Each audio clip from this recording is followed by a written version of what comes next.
Yo, what's up? You entered the live chat. Just hit me up.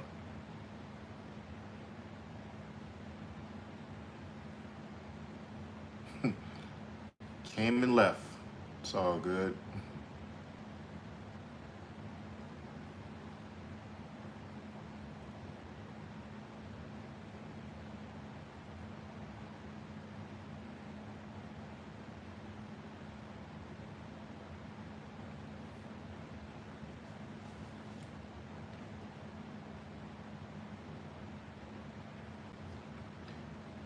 Yo, what's up, man? You just joined the live chat. Just throw a little greeting in the chat. Hey, I know I just popped up out of nowhere, man. I need to start. Um, I really need to start like scheduling my lives. How you guys doing, man? Those of you guys who joined the chat, what's up, y'all? Who's in the chat? Not gonna be on very long today. Just a quick little live I wanted to do. Say what's up. Chop it up with you guys for a few minutes. I'm getting old. I gotta go to bed, so it's not gonna be long at all. Who I got in chat?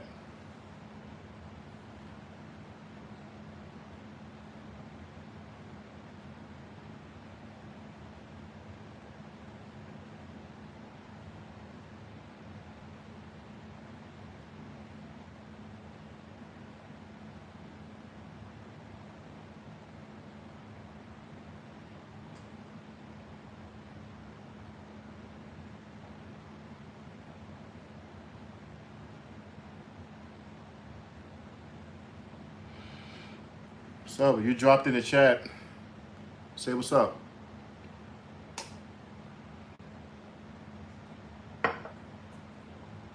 Who I got in the chat?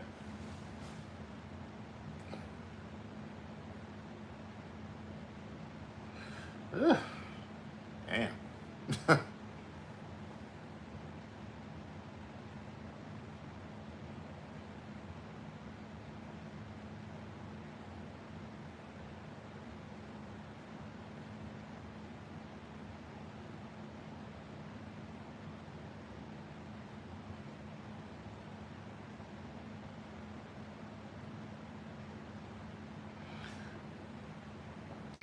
I know, guys. I gotta do better with scheduling my live chats.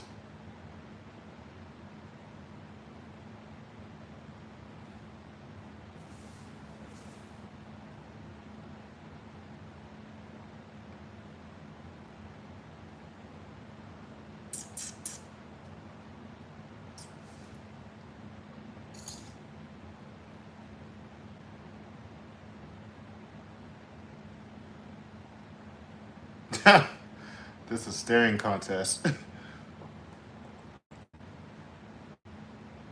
It's only a staring contest if you don't chat, man. This is a staring contest. You crazy. So what's up? Who's that? B. Where you from? How you say that? Damn, I don't even know how to say that. B. Tho? B. Tho? Or Thou? Or however you say that? Just got here. Yo, what's up, B. Thou? Damn, I hope I'm saying your name right. If I'm not, forgive me. Mr. Abdul asked me, can you make a video about racist coworkers?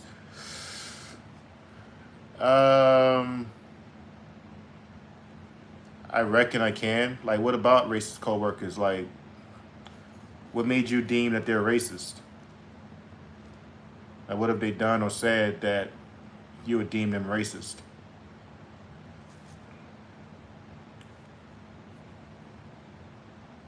Yo, Chris, hey, Big Mike, still kicking. Glad to see that. Yes, sir. Still kicking, still ticking.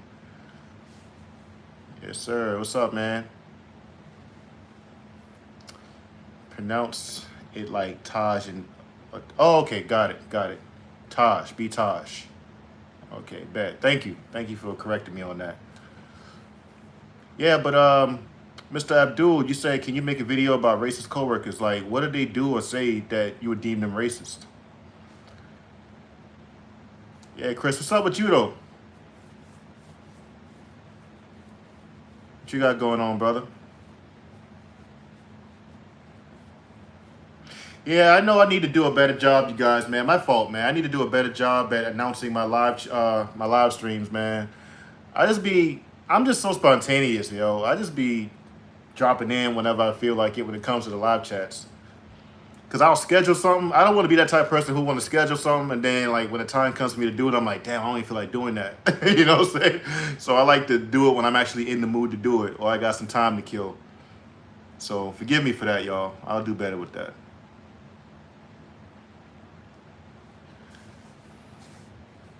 Abdul says they're always watching you.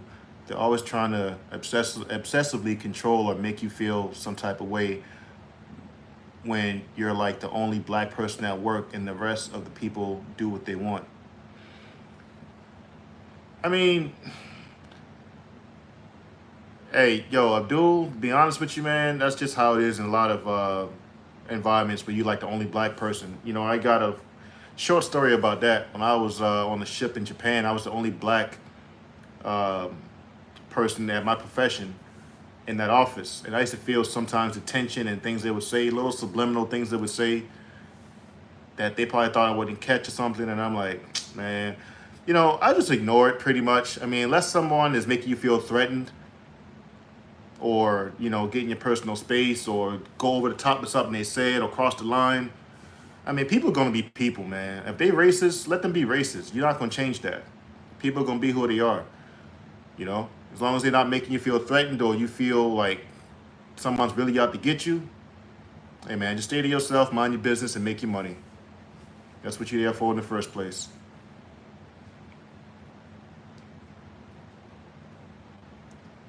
You say they always try to make you feel some type of way.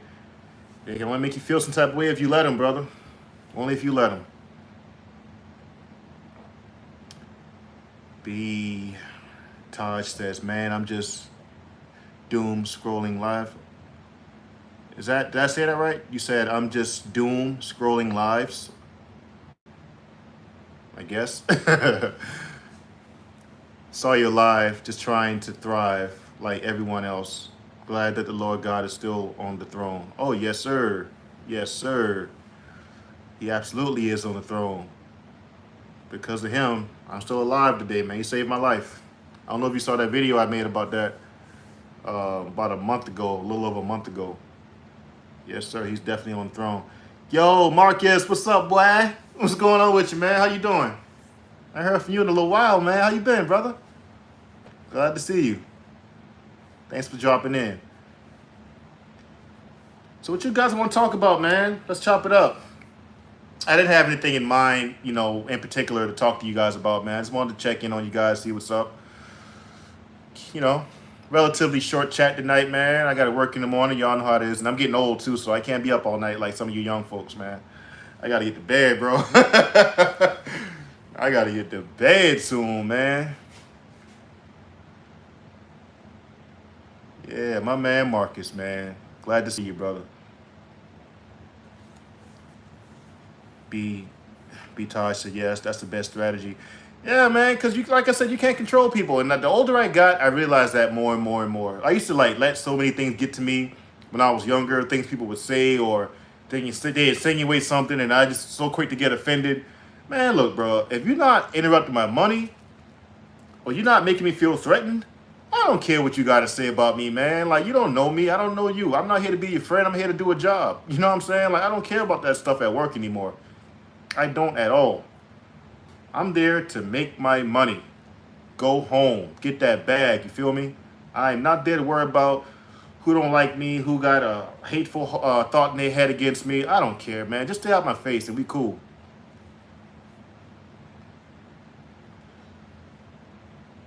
I'm good, man. Just been working. How are you? Yeah, same, brother.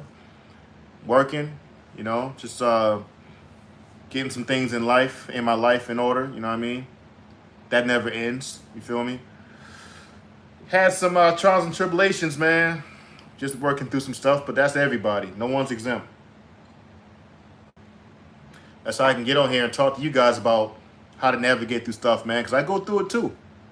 You feel me? Make money and keep it moving. Yes, sir. Yes, sir. Don't let them interrupt what you got going on. Why are you gonna let them piss you off by what they're saying and what they gotta say, think about you? When at the end of the day, you blow your stack, you lose your temper, you're gonna be the one to lose your job. And you think the power company, whoever you paying rent to, gonna want to hear, oh, I can't pay the rent this month because I lost my job because somebody at work pissed me off. Oh, that's too bad. But guess what? We want our money. Man, look, man. People, like I said earlier, people are gonna be people. You cannot make everyone like you. You cannot make everybody see you a certain way. People are gonna think what they want to think. They're gonna see how you want to. They're gonna see how you want to see you. And man, look, just keep it moving, bro. Keep it moving. Yes, sir. My first time finding your channel. Will watch your videos after this live. Hey, I appreciate that. Thank you for. I'm glad you found it. I'm glad you pulled up in the live too. I really am. Where you from, B? Where you from? Exactly. That's what those fools want. Absolutely. They want to see you, typical black guy, angry black guy, lose your temper at work. Oh, I told you, they all the same. I told you that. See, I told you I can piss him off, get him fired. They gonna still have their job. If you mess around and lose your temper and assault somebody at work, they gonna have their job at the end of the day. You can beat them up, bruise their face, black their eye. They gonna have a job. You not. And you probably gonna go to jail. So it ain't worth it, man. As a matter of fact, let me ask you a question. Abdul, if you're still in the chat, how old are you, by the way? If you still here, Abdul, tell me how old you are. Goes doubly with family. Okay. Can you expound on that, B-Tosh? Goes doubly with family. You mean family like want to see you like lose your temper or something like that? What are you talking about? Velo Kenobi says, and this is why I always have a toothpick in my mouth for real.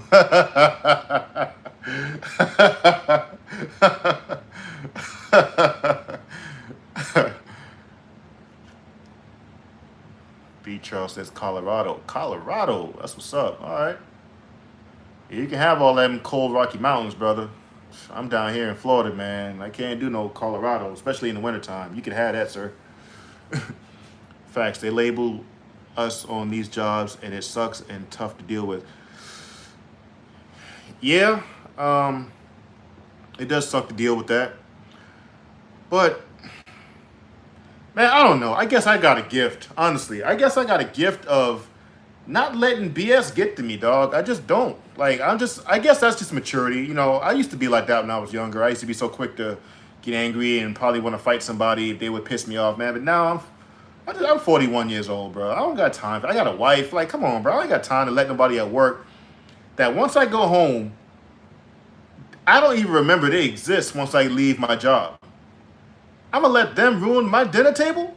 My paycheck? No. What am I going to tell my wife if I let somebody at work piss me off that bad and I just go off the handle and hit somebody or do whatever, something stupid? Nah, I got too much to lose, man. When you're young, you can do stuff like that. You don't got nothing to lose when you're 18, 19 years old. You're 25, 30, 35, 40. You got too much to lose, man. It ain't worth it. I mean, yeah, you will get angry still. Like, if somebody says something crazy to me right now, I'll get upset.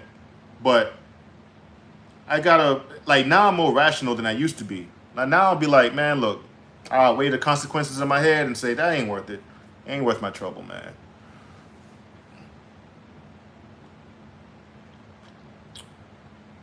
Facts that you can keep your humidity, my man.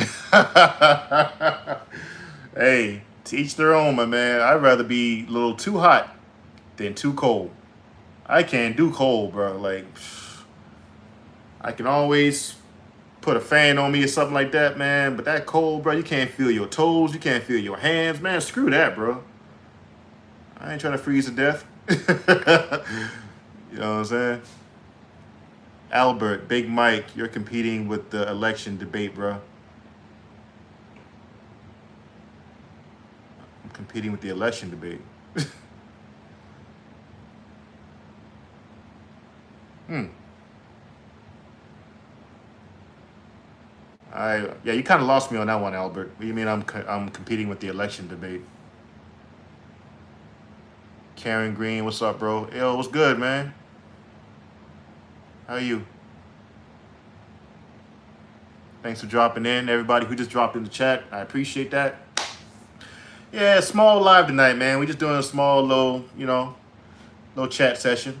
I don't got nothing special off the top of my head to talk to you guys about, man. Just wanted to check in on you guys, make sure you guys are all right.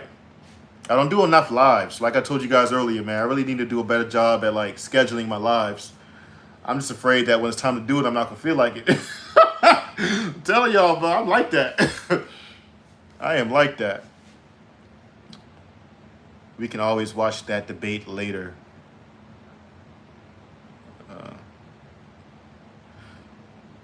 Man, I mean, as far as the president, if you talk about the presidential debate, man, I don't do that. I don't watch that garbage, man. That's just me. That's just me. I just think it's just too many. It's just to me, it's just a clown show, man. It's just one side trying to berate the other, and they all lying. All politicians lying, so I ain't got time to watch that.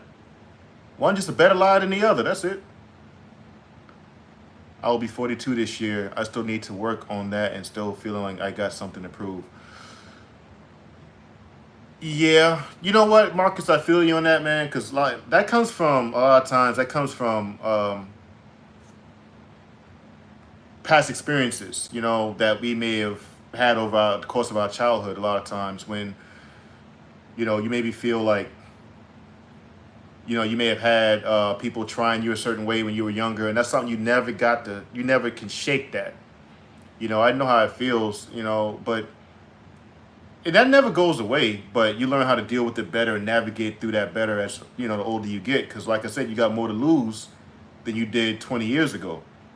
Man, all you work for over the last 10, 15, 20 years, man, you're going to lose that in a blink of an eye by doing something that somebody provoked you to do, by saying something or looking at you a certain way or whatever the case is. So to me, it just ain't worth it, man. I got a quick question for you, big bro. Why do the very people that talk down on you are the same ones that ask for help? My anger been controlled for a while. By the way, I'm 24. Okay. That's because those people who ask you for help, that they talk down on you. I don't know if perhaps you've shown in the past you got a big heart or you're a generous person. People like that don't give a damn about you, bro. They just want to get what they can out of you. That's it. I mean, the Bible says that you cannot get bitter and sweet water from the same fountain.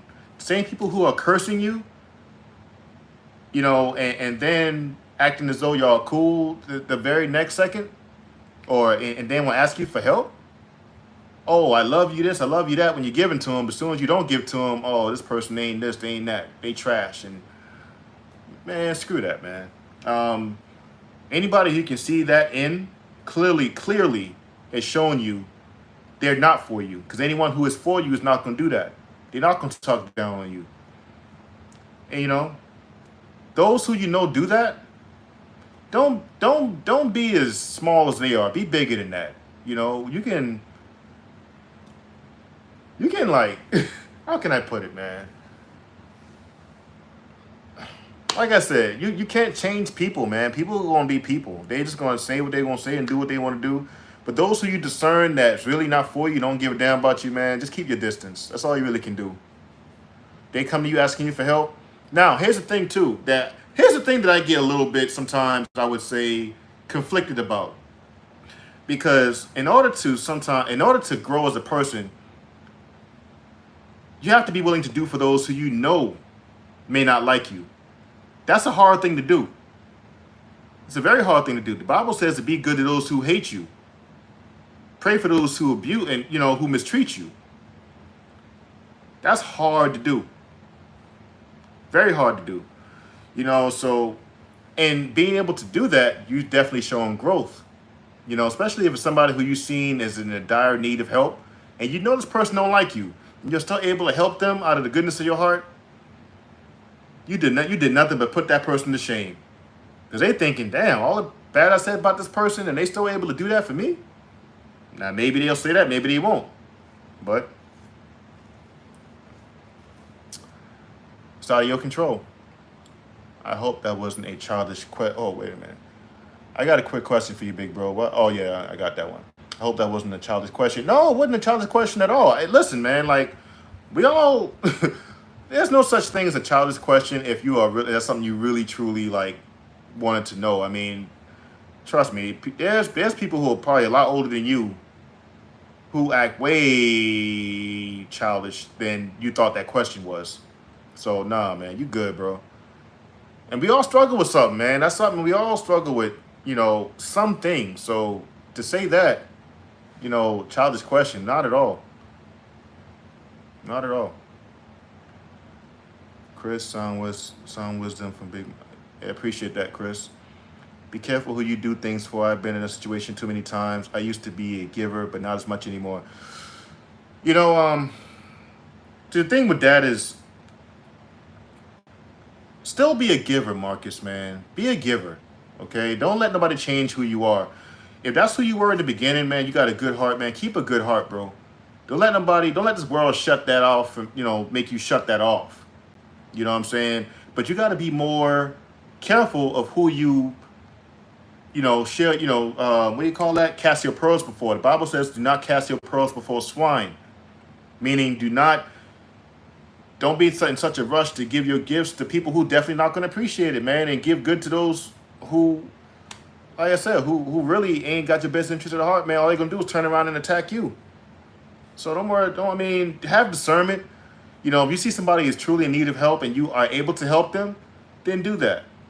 If you're not able to, then don't. Or if you just don't want to do it at that time, then don't. But don't let this world, man, shut, that person, that you are off.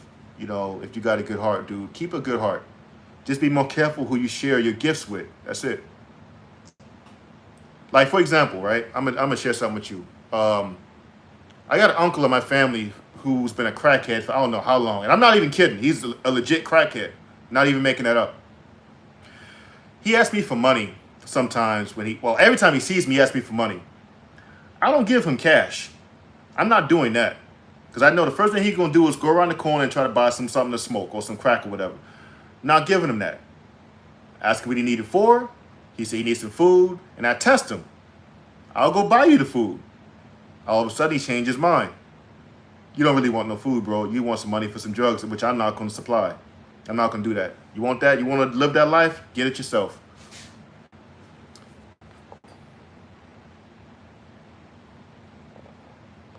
Brittany Claxton, hello all. Yo, what's up, Brittany? How you doing? Welcome to the chat if you're still here. True, we all for struggles and demons. Oh yeah, definitely got to work out discernment muscle. Oh, absolutely, absolutely, Bitosh. We all got our struggles, man. But see, my thing is, I'm just so fortunate, and I'm glad that like you guys resonate with a lot of what I share with you guys, man. Because I'm just a normal, everyday dude that just been through a lot in life, and if I can, impart any wisdom or any insight to you guys' lives, man, that means a lot to me. It really does. I don't care about subscriber count. I don't care about money from YouTube or nothing like that. I just care about somebody being able to say, I gained something from watching your channel. That's payment enough for me. Appreciate that, Chris. And it's like I'm growing with God as much as I can. He is slowly opening my eyes, and I'm honestly trying to work on forgiveness. Yo, Velo, did I say that right? Hope I said that right. If I did not say that right, then forgive me. But yeah, forgiveness is hard. Dang, forgiveness is really hard, man. Like, we throw that word around like it's so easy to do when it's really not. Like, it is sometimes, depending on what the person did. Like, so, for example, if you bump into someone by mistake, that's easy to forgive. Somebody bumping into you, oh, hey, man, I'm sorry. Didn't see you standing there. You brush it off like it's nothing. But if somebody spit in your face, that'd be a lot harder to forgive than somebody just bumping into you by mistake. But the thing with forgiveness, man, is that when it comes to forgiveness, that's hard to do. I'm talking about somebody who really cut you deep and hurt you badly. That's hard to do. That's something that we're not able to do because we got memory. We have finite understanding and whatnot. So we're not, us as human beings, we're not able to forgive like God does. We need Him to help us forgive when we struggle to forgive people, because that's supernatural, man. Being able to forgive somebody who hurt you is supernatural. That's not natural, because we as humans, we wanna hate people. Your flesh wants to hate people. You don't want to forgive people who hurt you bad, man. That girl who maybe broke your heart and ran off with your best friend and got pregnant by him, you want to forgive her that easy? Man, you'll be probably pissed off about that for the rest of your life. Or your best friend who probably slept with your wife, or whatever that person may have done to you. Your abusive, drunken stepfather or father, whoever it was, that caused you all that pain over the years. Not easy to forgive, man. That's years and years and years of torment you dealt with.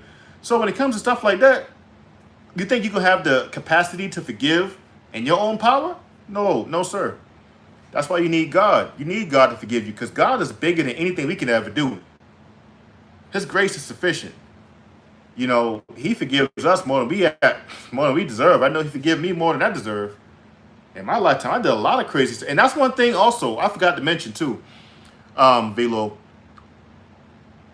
One thing that helped me, I guess, one thing I think that helped me open my eyes to forgive people, if I said that right, one thing that helped me forgive people a lot better than I used to is when I think about my own life.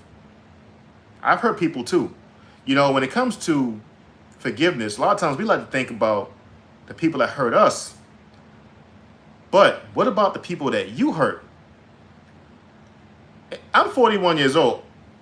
There's no way you can grow to be this age and you never hurt nobody or piss nobody off. I've hurt a lot of people in my lifetime. And I pray that those people forgive me too. You know what I'm saying? So I look at it like that. Like, I've done things in my life I'm not proud of. I've done things in my life that I need forgiveness from God for. And I hope that people I've offended have forgiven me as well. So when it comes to me to forgive someone, who am I to not forgive when God has forgiven me? You feel me? So that's how I look at it too. That's just me though. Thank you, for real, Mike. Like, for real. Hey, Velo, you welcome, man. I'm more than happy to do it, brother. More than happy. Like for real. Yeah, like seriously, man. Like, this is a reward to me. You know, it's just seeing how what I share with you guys can benefit from that and take something from it. King Marcus says, I hear you. I need to find some positive outlets and be around positive people. That's hard to find nowadays. You know, Marcus, I'm on the fence with that, bro. You know, I used to think the same way that you do. I used to think that, man, good people are hard to find and blah, blah, blah. That's not really true. You know, it's just that good people are not hard to find. It's just that a lot of us have been hurt so much, we just kind of shut down from wanting to meet anybody else. Good people are all over the place, man. You just got to be willing to go up to people and talk to people. Or if you're in a place where you can be maybe a little bit social, just say hello to people and just see what I can lead you, man. Like, people, not everyone out here is out to get you or are bad people. You know, you got some good people out there. You just got to be willing to talk and don't remember anything that happened to you before. Everyone gets a clean slate. That's how I think, man. Me personally, when I meet people, they all get a clean slate. I don't walk around with this abused mentality of I don't trust anybody. I used to. But now it's like that person hasn't done anything to me. I don't go in thinking, oh man, this person probably like everybody else, or there's no good people in the world and stuff like that. That's not true, man. You just got to be willing to go out there and, you know, socialize with people. And find other outlets, like go to the gym, go fishing, you know, whatever it is you like to do. Find something to do, man. And you meet people while you out. And there's good people out there, bro. Trust me. Not everyone is a conniving, lying bastard. You know, Fiji. Yo, Fiji, what's up, man? Where you been, bro? Damn, Fiji, I ain't seen you in a long time. Where you been, man? I ain't seen you in my comment section or nothing. I thought, I forgot about me. No, it's all good, man. How you been, though, man? Good to see you, though. Most definitely, to this day, I pray they do forgive me. I reflected a lot on that. Yes, sir. Yes, sir. Like I said, man, it's easy for us to sit there and say who hurt us, man. But what about the people we hurt? I hurt some people in my life, man. I broke people's hearts. I hurt people. I said things to people that wasn't right. We all sinners, man. We all are sinners. Some of us have done worse than others, in our eyes, but we all sinners at the end of the day. Have I ever killed anybody? No. But I sin just like that murderer over there. I need forgiveness too, like they need forgiveness. I ain't no better than them. In God's eyes, we all sin. Same way I need him to forgive me, you got to forgive those people who hurt you too. He says that if you don't forgive others for their transgressions, neither will your heavenly Father forgive you. And it's hard to do, but like I said, when you find it hard to forgive somebody, that's when you got to seek God and be like, God, and let him know, man. Be honest with him. Like, I'm struggling to forgive this person. I'm having a hard time forgiving this person, man. Like, I need help. And in due time, he'll help you. Trust me. One day you're just gonna wake up and be like, man, I don't even want to be mad no more. I'm just over it. And not to say that forgiveness always got to mean you got to reconcile people either. That's when people get twisted. They think that when you forgive somebody, that means y'all got to be best friends after that. No, not all the time. Sometimes you can amend certain relationships, but sometimes you can forgive people, but you also have to be wise and just know that even though I forgive that person, I know how they are. I cannot be around that person, man. We got to stay separate. Or this person just they're no good people. Even if it's your family. Family does not get a pass either. I don't care who it is. If this person is not any good for you to be around, stay away from them. Forgive them. Don't have no hatred in your heart. But they got to go, man. Some people just got to go. Ain't nothing wrong with that. My father hurt me deeply and treated me like shit for the most of my life. It made me hate him to the day he died. That hatred clouded my judgment and goals. Looking back, not worth holding on to hate. Wow.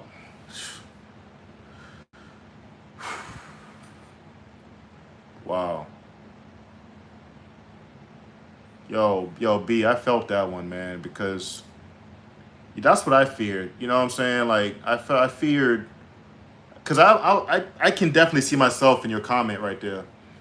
For the longest time, I had hatred in my heart for my stepfather. I told y'all that in videos I had, I made earlier. I had hatred for him too. And I feel like we'll never be like buddy and all that stuff, which is fine with me. But I didn't want him to, he's still alive to my knowledge, but I didn't want him to like pass away and I still had that hatred in my heart, It ain't worth it, man. It just ain't worth it, It's like all that hatred you holding. Another thing too that I realized, man, is when you holding on to all that hatred, it's robbing you of so much energy, so much life, while that person over there living their life carefree. You're being tormented every day and night, reflecting on what this person did to you years ago. I get it. Some things that's done to you and said to you, it's not easy to just let go. But at some point, man, you got to just make peace with that. You were a different person then. And understand too, the people in your family that hurt you, or anybody that hurts you, deliberately hurts you, they're hurting too. Not to give them a pass or nothing like that, but they're hurting too. Hurt people hurt people. Not healthy people. Healthy, happy people don't hurt people. Hurt individuals hurt other individuals, man. So you got to ask yourself, when you got someone like that, what was their upbringing like? Who hurt them? Again, not giving them a pass, but understanding that they are dealing with a lot of demons themselves. If they're able to do that to someone else and project that same pain onto somebody else. And I think that's what also helped me to forgive my stepfather, man, is because I realized that he grew up in a different time, man. He grew up in the 60s and 70s. Now, back then, your parents can beat you half to death, and the cops didn't give a damn about that. They got some real ass whoopings back in the day. And then that mentality they had, coming from that era, passing it on to us. I was pissed, man. I hated them for a while for that. But that's how they came up. They came up getting smacked, getting beat with everything or anything my grandma could find. Not just a belt, anything they can get their hands on and all this other stuff. So when I think about that, I think that's what also helped me to just let that go and say, man, this guy had to have been hurting to do and say some things he did and said.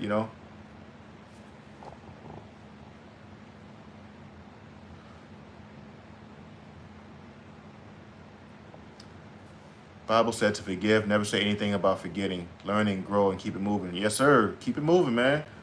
Like I said, some people you can forgive and y'all can repatch the relationship.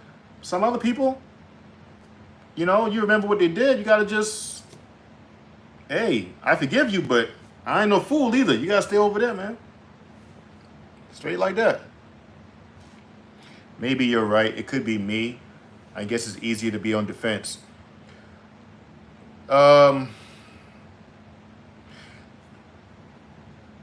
I mean, yeah, I guess so, Marcus, if you feel like that works for you. But personally, I just kind of find that takes too much energy to always be on defense, man. It takes energy to always be on defense from other people. That's very tiring. That's very tiresome to do, when you always want to look out for everybody. You always, oh, this person coming to hurt me, or this person going to do me wrong, or this person going to, what's their objective, or what's their motive, and all this other stuff. I mean, yeah, have discernment, be aware, don't be a fool, but at the same time, you can be aware, just be cognizant, but don't be so on the defensive that it creates a barrier and you can't let nobody near you, or you can't build any relationships because you're so defensive. It's okay to be alert and be aware and still have that just the wisdom of knowing how people are, how some people are, that is. But to try to protect yourself from everybody, always on the defensive, man, that's very exhausting. That's very exhausting, man. Because, some people are not bad people. You got some people out there that's some good people. It's just up to you to be able to discern that and pounce on those opportunities to meet such people. True, we got blinders on when it comes to our own hate towards others. Absolutely, man. Like I said, we quick to talk about other people, but what about us? And that's one thing that I'm so glad that I was able to grow into, is looking at myself, man. The older you get, you start to try to understand yourself more. Whereas when I was younger, my 20s was a blur. I told you guys that, man. My 20s, I didn't do any self-reflecting like I do now. I was just out there just looking to have fun, like most 20-something-year-olds, and just party. It wasn't until I got to about 30 years old I was starting to think like, okay, now I need to start acting like I got some damn sense. Now that I'm 41, it's like, okay, I know who I am, but learning yourself is a never-ending journey because you're always growing and evolving. You're always growing and evolving, man. And one thing that I was asking myself I came to understand about myself at some point is that when I look at myself, I got out of that victim mentality, man. I got to thinking to myself, I hurt people too. I've done wrong too. I'm not going to run away from that. I'm not going to shy from that. The Bible says we all sinned. So that means we've all done wrong. We've all done somebody dirty, man. We've all rubbed somebody wrong. All of us have. But if you realize that, what separates those who are decent people from those who are pieces of trash is those who may hurt somebody, but then you realize what you've done and you go to that person and repent for what you've done. Those who are narcissistic and don't really give a damn about nobody else, man, they're not gonna do any of that. They just go on as if nothing happened, or they don't care about what they did, man. So if you have done someone wrong and you realize you've done wrong, own it. Apologize to that person. Hopefully they forgive you, and if they don't, the problem is no longer yours. If they don't forgive you, it's no longer your problem. That's on them now for not forgiving you. If you went to that person with a true humble heart and asked them to forgive you and they don't do it, that's on them now. God can turn the wrong others did to you into a blessing. You gotta do it His way, though. Yeah, yeah, I guess. I guess. I guess I can agree with that to an extent. I've been here, Big Mike. I was using my other account, John. Oh, okay. Yeah. Dang, okay. I didn't know that you was also Fiji. That's what's up. Yeah, John 8, man. You've been a long time follower, subscriber. Thank you so much, man. Thank you for the long time support, bro. I need to get spanked all the time. It made me better. Oh, I used to, what did I say I made? I used to get spanked all the time. It made me better. Yo, Chris, you are not alone, bro. I used to get ass whipping so much that if I went a summer without getting a spanking, to me, that was an accomplishment. Like, I'm not even kidding. I'm dead serious. Like, I think one time because my sister and I used to stay at my stepfather's house on the weekends from school and the summer vacation.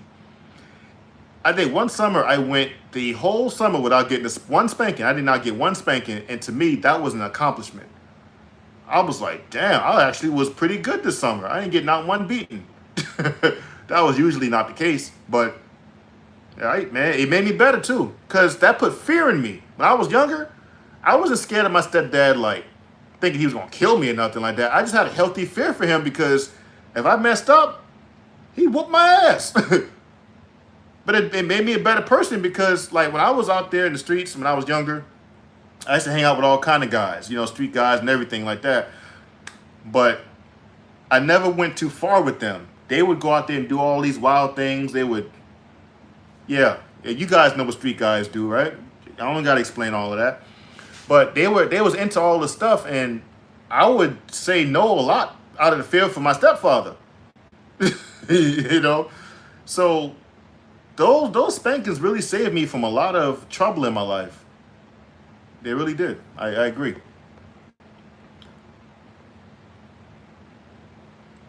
When you put your feet in their shoes, it helps humanize them and hopefully makes it easier to forgive them. After all, they're human just like you and me. Yep, B, totally. I agree with that 1,000%. That's what helped me do that. Because when I look at what someone may have done to me to hurt me or made me upset, I think, man, who am I to get so pissed off at them? Like, I never did nothing to nobody. Like, I never hurt nobody. Who am I to not forgive them? It's hard. Like I said, again, it's not always easy. But in due time, it's definitely, it's possible as you, just look, you do more self-reflecting. Because we've all done something to somebody. We've done things wrong to somebody, and we've done something that was super messed up. Like, I'm talking about, like, we really did somebody dirty. I know I have. In my lifetime, I've done some people dirty when I was young. So who am I not to forgive somebody who did me dirty? It was just my turn. We all get done dirty. Sometimes it's just your turn, man. Nobody leaves this life unscathed. All I'm gonna say is this: being raised in Brooklyn, sometimes playing defensive comes at a cost.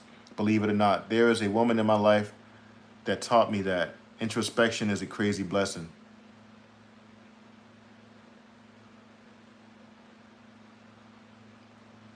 Yes, Velo. Tell me am I saying your name right? Is it Velo or Velo? I think it's Velo. If it's Velo, give me a thumbs up. If it's not Velo, give me a thumbs down. The more we learn, the less we know, Marlo the Wire. Yeah, that's facts. Yeah, 'cause knowledge is endless, man. The more you learn, the more you realize you don't know nothing. You get out here in the real world. You don't know nothing, man. We don't know nothing, bro. That's why That's why I don't really, get into all these everyone's ideologies, man. Everybody out here got a cell phone now. Everybody can get out here and make videos and give you their opinion and their take on things. But at the end of the day, I'm gonna believe what I'm gonna believe, and that's that, man. I'm not. I mean, I can get some things from certain people, but I don't. I try not to pour too much of other people's opinions or whatnot into myself, because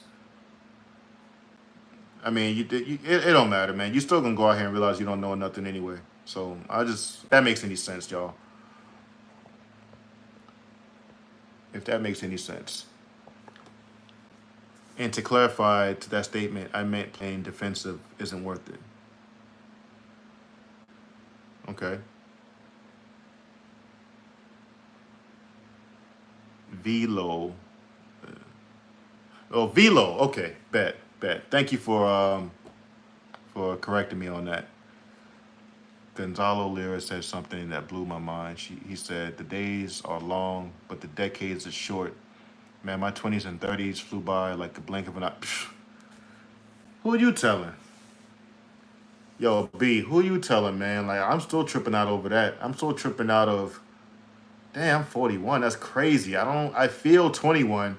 I mean, of course, I act my age. Probably old. I probably act older than my age. But physically, I feel 21 still. It's like, damn, that's crazy that 20 years went by that fast. You remember when everybody was like in a frenzy because they thought that the world was going to end in 1999? In 1999, everybody thought the world was going to end and all this other crazy stuff. And to think that was 25 years ago. 1999 was 25 years ago. That's crazy. Felt like it was just yesterday. That's crazy.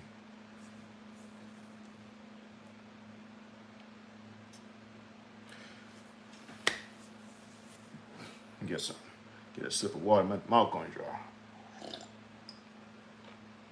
I remember when they said that in 2012. Remind me, what was that 2012 one about? I'm trying to remember what that one was. Yeah, must be getting old because I don't remember that. Yeah, Y2K. Yep. They was talking crazy back then. Like, yeah, man, at midnight, the world gonna end and all this other. Like, what? Man, okay. 2000 came, nothing. That's why you don't believe, man, bro. Like, nobody knows when the end of the world coming. It says that right there in the Bible. The angels in heaven don't know. The Son don't even know. Only God the Father knows when it's gonna be the last day. So don't believe no man telling us that, man. I don't believe no man telling you that. If a man tells you the world gonna end, don't believe it. Don't believe it. It's right there in the Bible. Only God the Father knows when the world's gonna end. The world was ending. Same rumor. Oh yeah. Okay.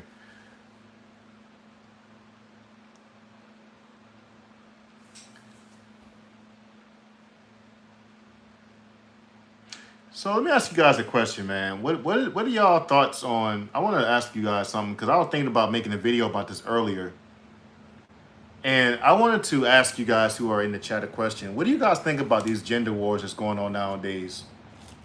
It seems like when I go on like YouTube and stuff, I see nothing but a whole lot of gender wars. Men blaming women, women blaming men. It's all the man's fault because of this, that, and the third, and women are this and. Why can't men and women get along anymore? That's what I want to know. Why can't men and women get along anymore?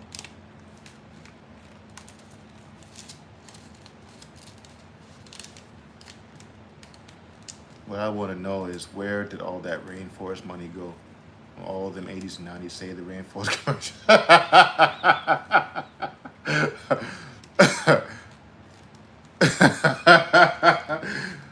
Oh man. Yo, that man, I don't know why I laughed. I guess I was made to make me laugh. I just really tickled me, man. What I want to know.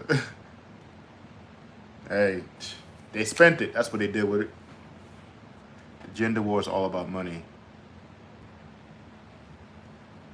I agree, man. I mean, I think it's bigger than that. I think it's bigger than just money, man. I think it's a bigger agenda behind this whole gender war thing because, I mean, my goodness, it was never like this before. It was never like this before. I mean, men and women always were at odds when it comes to certain things, but not to this degree, man. It got to be a bigger agenda behind that than just money. I mean, what are they trying to do? Break up heterosexual relationships or something? I don't get it. Like, dang, like, seem like every day you hearing something about what men aren't doing and what women aren't doing. We two different genders, man. We're not gonna be exactly the same. I think that as soon as women can accept the fact that men are sometimes gonna want to be to themselves, they don't want to hear a whole bunch of talking and complaining and all this other stuff. Sometimes we need our space like they need their space. Know when to leave us alone, when to be quiet, and when to maybe and not try to challenge him for his position in the household, man.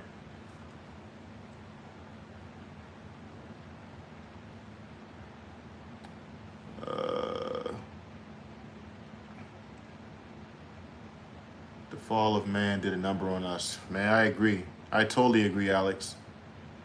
I mean, this is insane, bro. I mean, and it's like it's getting worse.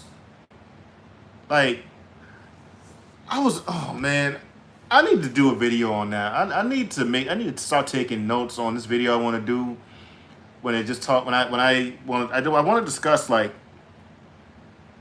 the fall of society since I was a kid. You know, I grew up in I'm an 80s baby, born in 83. You know, I grew up in the late 80s, 90s when times were so much different, man. Like it was night and day compared to now. You know, no social media, no cell phones. People went outside to have fun. People went out to clubs to have a good time. No fighting, no shooting, none of this stuff. Um, and also, men and women got along a lot better back then. That's not the case anymore. It's not the case anymore, man. I don't even know. I just don't know what's going on anymore, man. I really don't, bro. Like, this world is crazy. These YouTubers only care about content, and that's where the money is. See, yeah, I feel that, man, and I despise that, man. I despise that a lot. I'm more about quality than I am about quantity. I don't care about how many videos I make. I only care about quality videos or quality content that I feel is for my heart, man. Like that's how I've always been. I don't care nothing about money, man. Money's cool, don't get me wrong, but like that's never been my motive to do videos. Never. And it never will be. Not one time. I never get on YouTube thinking, let me see how much I can make out. I don't care about that crap, man. I'm already doing okay. I make enough money already. I get on here to be a light, man. I try to anyway. I don't care if only one person benefits from it. I did something for that day. If even one person benefit from what I had to share. No disrespect to what I'm going to say. Rise of single-parent households, broken homes. I'm not saying there aren't some good men and women out there willing to do marriage and work as a family, but the focus. Yeah, man. Yeah, that's just not, Velo, man, that's just not, what's the word I'm looking for? It's just not commonplace anymore. Unfortunately, man, it's not commonplace anymore to focus on the family dynamic. It's all these it's always war, man. Like women, I just don't understand it, man. The whole family dynamic is just something that we don't even value anymore. A lot of society does it, man. Like, you can, man. Let me not even say that. I'm not even gonna say that part. I totally agree with what you said, though. It's to break the unit apart. Yeah, I agree.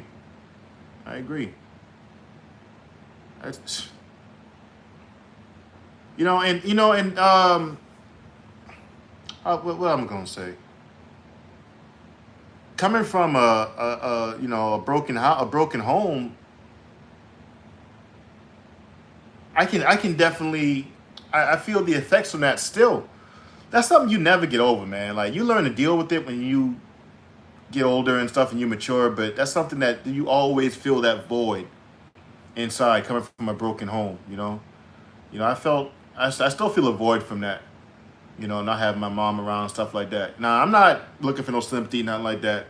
Don't get me wrong, but it's just is what it is, man. When you come from that type of environment in that household, you're always lacking something. You're always gonna have that void there. Um, so I never wanted that for my family. Me and my wife, we start having kids and stuff like that. I don't want my kids having to go through that. I want them to experience a two-parent household, to get both sides, father and mother pouring into them. Because if you got one pouring into you and not the other, you're not gonna have balance, man. Like that's just is what it is. Your father teaches you wisdom, he teaches you patience and how the world really works, and teaches you toughness and discipline. Your mother is more nurturing, caring, and educates you and things like that on certain things. But that balance, if you don't have that, man, between mother and father, a lot of times you're gonna go lacking in something, and it shows later on in life. But like myself, for example, I was lacking a lot, when I was younger because I just didn't have that. I just didn't have that upbringing. But I learned as I got older from making mistakes.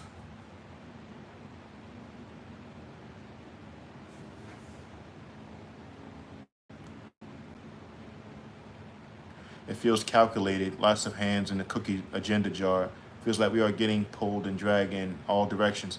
And that's why you gotta be careful who you listen to, man. Um, B. I keep forgetting how to say your last name. B. Damn, forgive me. I'm sorry, but yeah, that's why like I'm very careful who I listen to. I don't listen to a lot of platforms. I only listen to platforms that align with what I believe and what I can, actually agree with. Like I don't listen to just any and every old body, man. Some people out there that's talking in front of a camera should not be talking in front of a camera.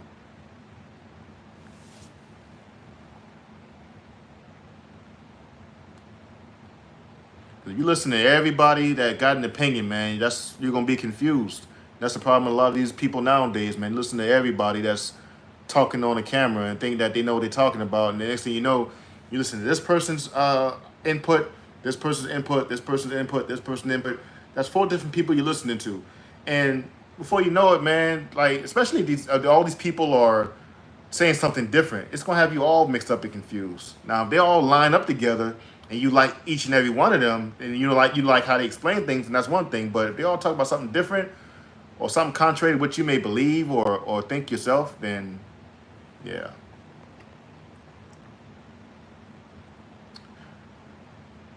Yes, it sounded lit in that time, man.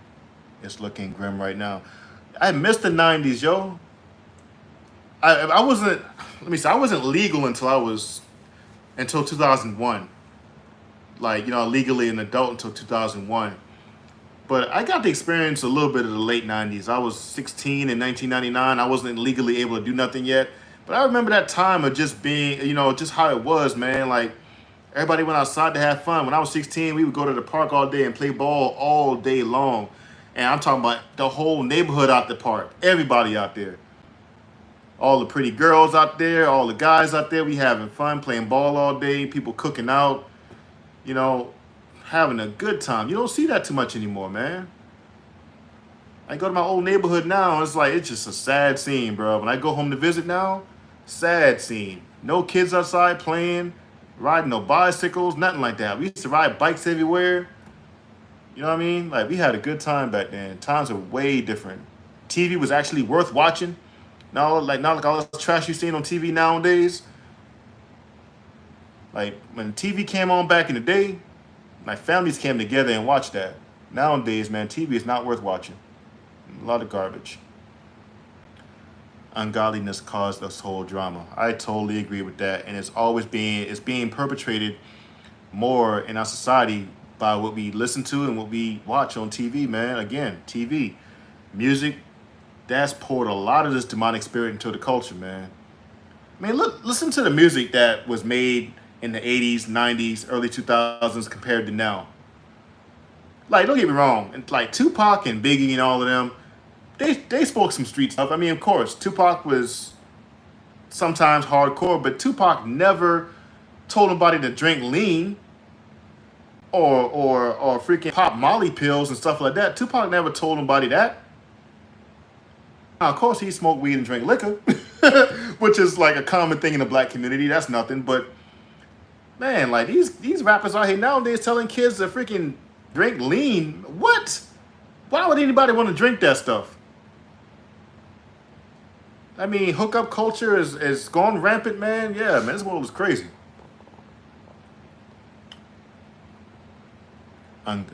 If you can find a good woman out here to marry, you're a lucky man. Things is different out here, and social media is pushing it, and people are eating it up. Well, fortunately for me, I met my wife overseas. Now, I'm not knocking anybody in the Western culture or nothing like that, but that's just so happened to be how I met my wife. I was stationed overseas in Bahrain, and met my wife at the mall, and she just happened to be Filipino, so. I mean, yeah, I got very fortunate and blessed to have her. She's a real gem. I'm talking about like totally different. Like my wife, I tell y'all a true story. I kid y'all not. I tell my wife a lot about what I experienced in America because we were two totally different people. Like coming from different cultures. I come from the hood in America. She come from the province, country in the Philippines. Two totally different mindsets. And she legit did not know people were doing the things they were doing in the States. When I tell her the things I was seeing in the States, she was shocked, flabbergasted. Like, people do that? Like, she had no knowledge of the stuff because it don't happen in the Philippines, where she grew up at anyway. It didn't happen where she grew up at. So she was totally unaware that people were like this. She was like, people actually meet at the club and sleep together the same night? I'm like, yeah, like that's... Hookup culture in America is something crazy. She could not believe that. Good woman, man. Beautiful woman. Inside and out. I mean, I just really got fortunate. That's all I can say, man. Ain't nothing wrong with any woman ain't nothing wrong with meeting a woman in Western society, but man, it's slim pickings over here, man. I ain't gonna lie to you. You single and trying to find a wife in America, good luck with that.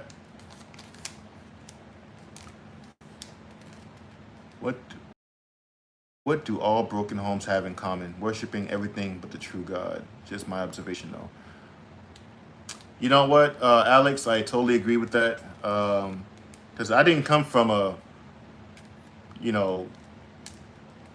God-fearing household like that. Like my auntie that raised me, she went to church and stuff, and she believed in God. But again, my family as a whole, man, we didn't.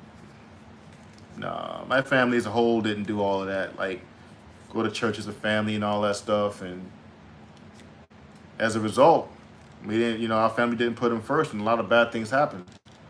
My mother ended up on drugs and went her way in life. My uncle ended up on drugs, went his way in life.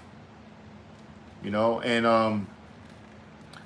I told you guys, I shared this in an older video of mine I made, I think a couple years ago, 2 or 3 years ago, I think, something like that.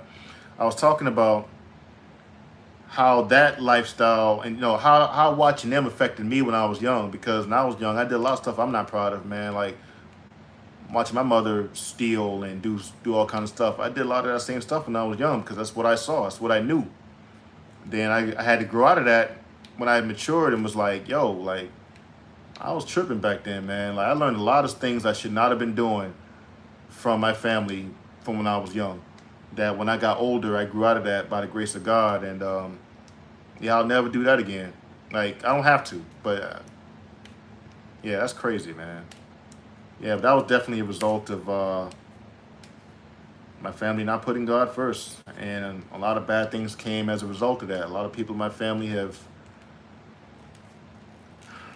Oh yeah, y'all know what it is, man. I don't even want to get into it too deep.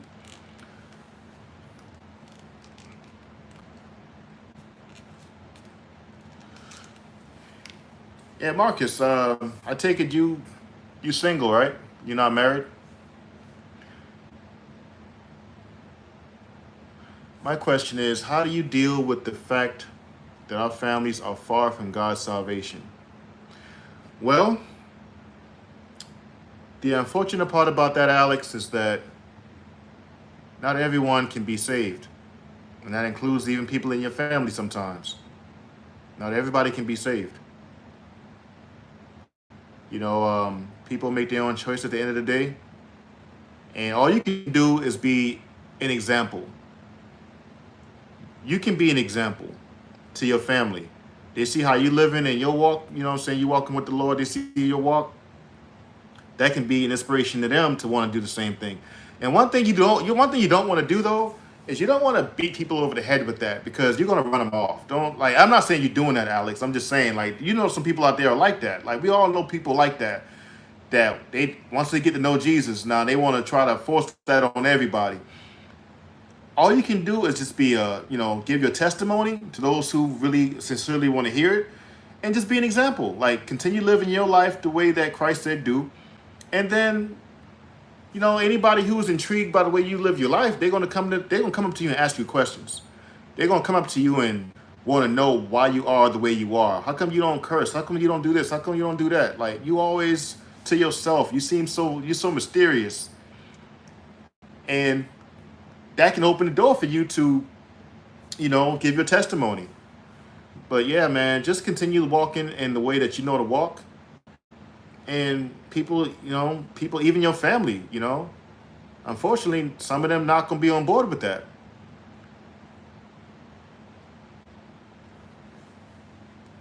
Man, as a matter of fact, sometimes when you talk about living right, man, your biggest haters are gonna be your family because they've known you your whole life.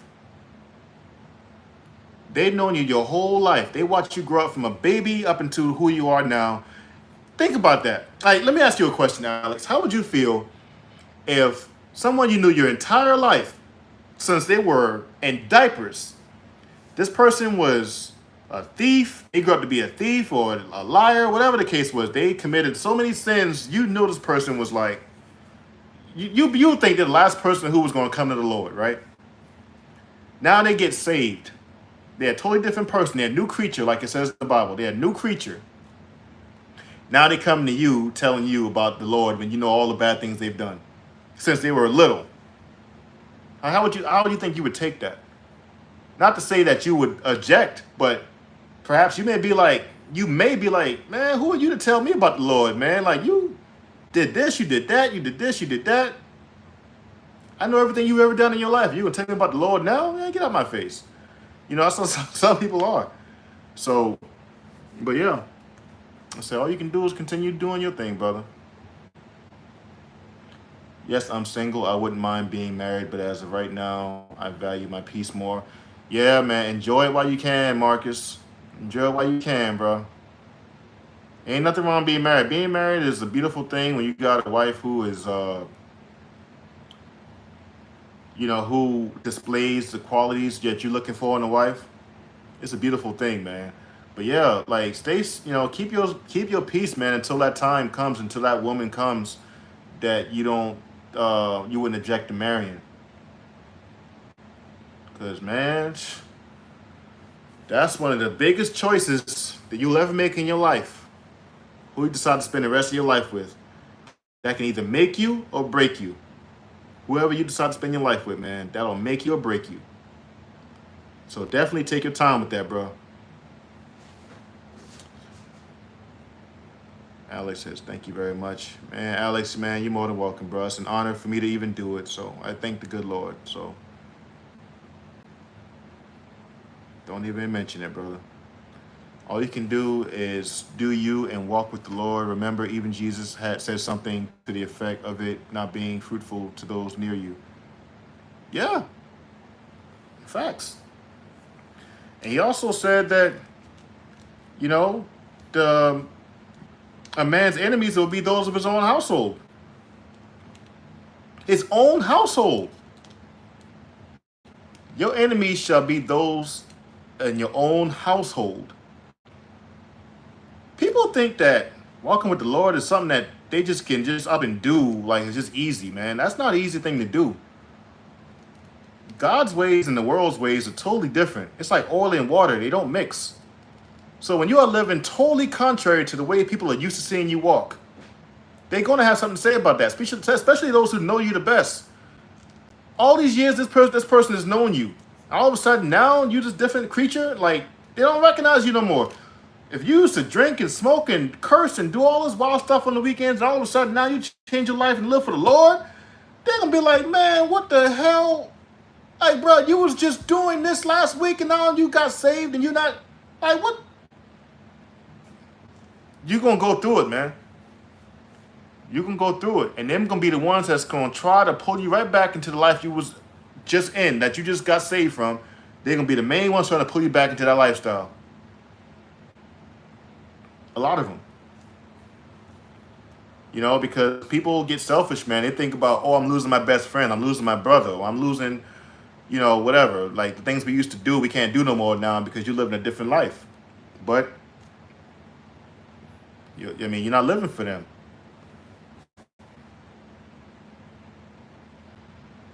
Velo says, oh, and them questions, you think you better than me?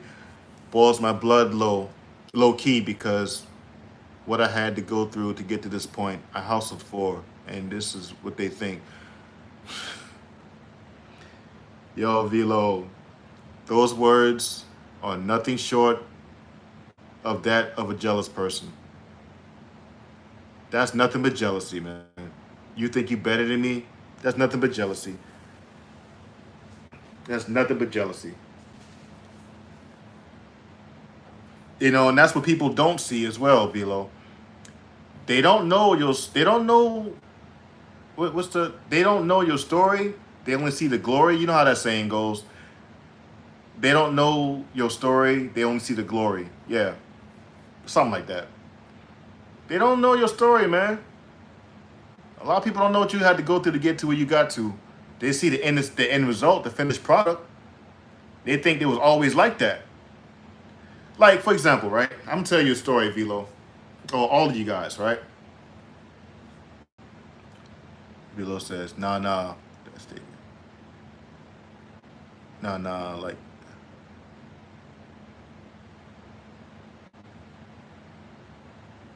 Oh, yeah, okay. But, what was I? I don't know, lost my train of thought. Oh, yeah. So, when I first left home to join the Navy, right? I started my life over again. Like, legit. I got laid off from my job, a good job at that, when I was 20, what was I, 25 at the time? And I had to start my life over again. You know, where I come from in South Carolina, it just wasn't a whole lot of opportunities floating around like that. So I kind of had to humble myself and start over again. I had to end up working 2 jobs to make ends meet until I can find something else I wanted to do for the long term. And I went through it, man. I had an accident in one of my cars. The car I had an accident, total lost the car.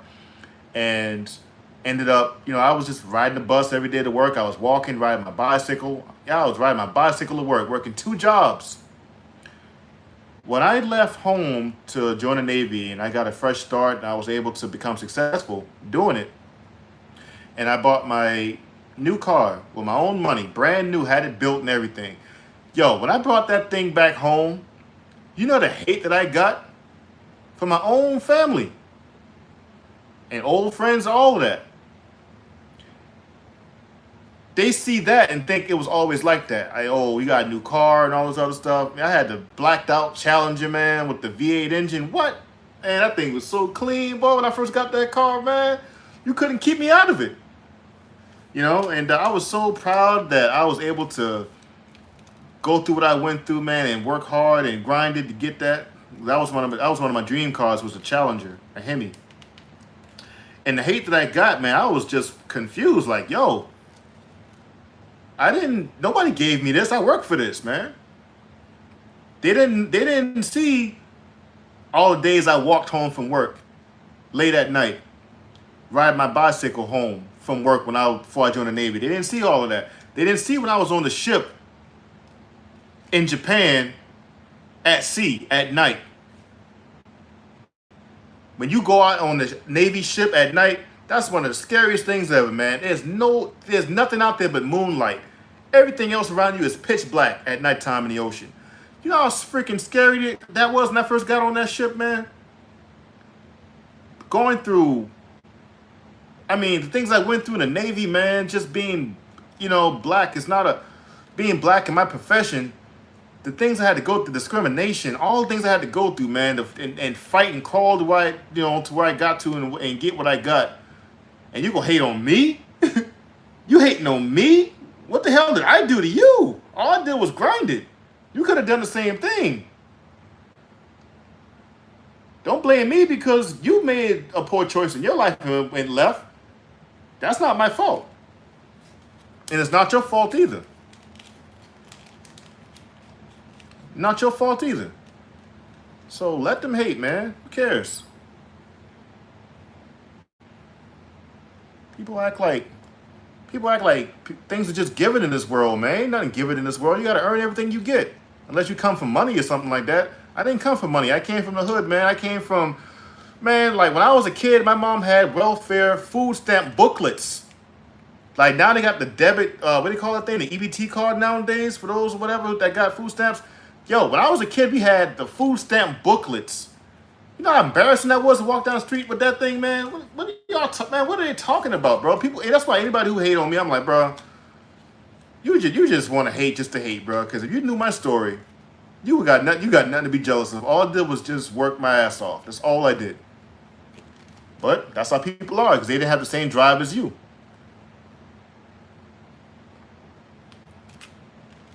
When you walk with the Lord, let me see.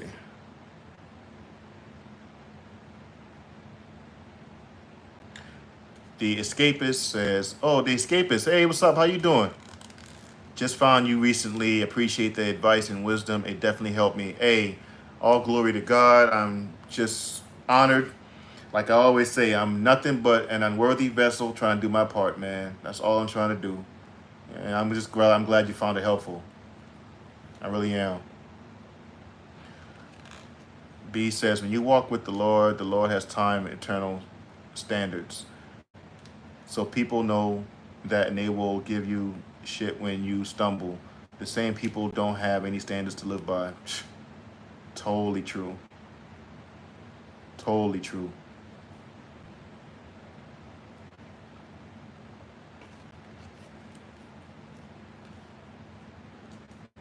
Yeah, and the thing is, when people who sit there waiting for you to make a mistake or slip up to give you crap, oh, I thought you was living for the Lord, all this other stuff, man. Listen, I liken walking with the Lord like how it's the same in the spiritual sense that it is in the physical sense, like when you're a baby born into the world, right? You don't come out of your mother's womb walking. First, you learn to crawl. Then you walk, then you run. But when you start learning how to walk, you stumble and you fall a lot before you learn how to actually balance yourself and walk under your own cognizance, under your own power, So it's the same thing spiritually, man. When you first start that walk, man, it's not going to be easy. You are coming into a new life. You're going to fall. You're going to stumble. And those who are waiting for you to stumble so they can say something, they can talk this and that. What are they doing? Ask them that. What the hell are you doing to criticize me? Now, you out there just being a straight out hypocrite now. It's different. It's different than you making a mistake than you just willingly living in sin. That's a different story. I get that. They saying something about that, then they got a point. But if you make an honest mistake or you stumble at something, maybe you're struggling with whatever it is in your life that you had a hard time letting go of, and they the first ones there to always criticize you and what you're doing. What are they doing? What are they doing? I hate that so much, man. I deplore that. I deplore folks who got nothing better to do than to watch what the hell you doing and got so much to say about what you doing when they ain't doing jack shit. Excuse my French. They're not doing nothing, but they got so much to say about what you doing. Man, boy, I don't got time for that. That really gets my blood boiling. It really does. Because one thing I don't tolerate haters. I don't tolerate a bunch of whole, just negative, nasty naysayers, man. Always got something to say about what you got going on.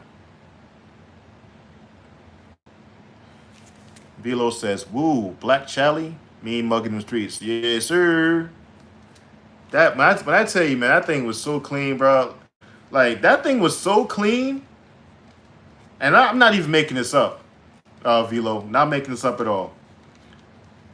I was so proud of that car. That car was so clean, man. When I brought that thing home and my sister saw it, I immediately saw jealousy fall on her face. You know how you can see jealousy in people's eyes and their face when they look at you with something that maybe they want or they don't want you to have?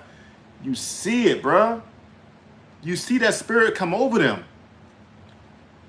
I saw it, man. And man, I'm not gonna get into all of that, but I'm telling you, I saw it clear as day. She saw that car and was like, what the? Wow. Hey, don't blame me. All I did was work for it. Crabs in the bucket mentality is real. Absolutely. Pull out them food stamp coupons. Yes, sir, man. It was different back in the day, man. It was no EBT cards back in the early 90s. Food stamp books with the what you call it, the government cheese, all that, the government cornflakes, government pork in the can, everything in those big white cans, man. We came up through it, bro. We came up through it, man. Ain't been nothing handed to me. I used to eat grits for dinner sometimes, man. Like, boy, the struggle was real back in the day. That's what these kids talk about now, struggle. Y'all don't know about no damn struggle, man. Get out of here. A lot of you kids out struggle. Struggle where? We struggled for real. That's why, like, when I finally got a little bit of something, man, I was just like, I'm the last person you need to hate on, because, man, I earned with everything I got. Nobody gave me nothing. People who hate are usually the lazy ones. Someone on their grind don't got time. Exactly, Marcus, exactly. I've been saying that in my other videos. I'm sure you've seen it too, right? You don't got time. You don't got time. Bro, if you over here grinding, you over here, you working on a side business when you're not at your job, you learning new skills, or you reading books, educating yourself. You don't got time to be hating on people, man. And when you're not doing any of that grinding, you sleeping, getting your rest, recharging your batteries for another day, man. You don't got time for that. Who got time to hate, man, when they on their grind, bro? Only those who ain't doing nothing got time for that. Sitting down on the block all day, just watching you. Then when you come around trying to show love, or you think you all that now. Like, what? That's the same me, bro. I just came up a little bit. Like, I'm telling you, bro, I got hate from all over the place. My old friends, all of that. All of that, man. And that's why I didn't let them bother me, because I'm like, man, why am I going to let this person over here, who obviously ain't doing that with their life, upset me? For what? Nah, not going to work. I always wanted to pick up what I seen others do when I wanted to get where they were at. Makes no sense to hate, ask questions, and learn from them. Yes, Keith. Yes, sir. Yes, sir. Absolutely. Absolutely. I've always been the same way. Like, legit. If I see somebody doing something that I'm like, dang, you know what I'm saying? If they look like they're doing good for themselves, I want to ask them questions. Yo, how'd you do that? What book did you read? You know, can you maybe tutor me, or, not tutor me, but can you maybe mentor me or something like that? Show me what you did. I'm asking questions. I want to learn how they got what they got, or got to what they got to. I'm not got time to hate on you for what. What's that doing for me? And I hate that mentality, man. Folks who just want to hate and then or want to take from that person who earned theirs. I don't like haters, and I hate freaking thieves, man. I don't like those who just want to sit back and rob those who work for theirs, man. Like that, man. Throw them all in the freaking volcano or something. I don't care. Get rid of them all. I cannot stand haters, man. That has nothing better to do than hate someone else for what their drive and their success. When all a person did was just work hard. But I hate that, man, so much.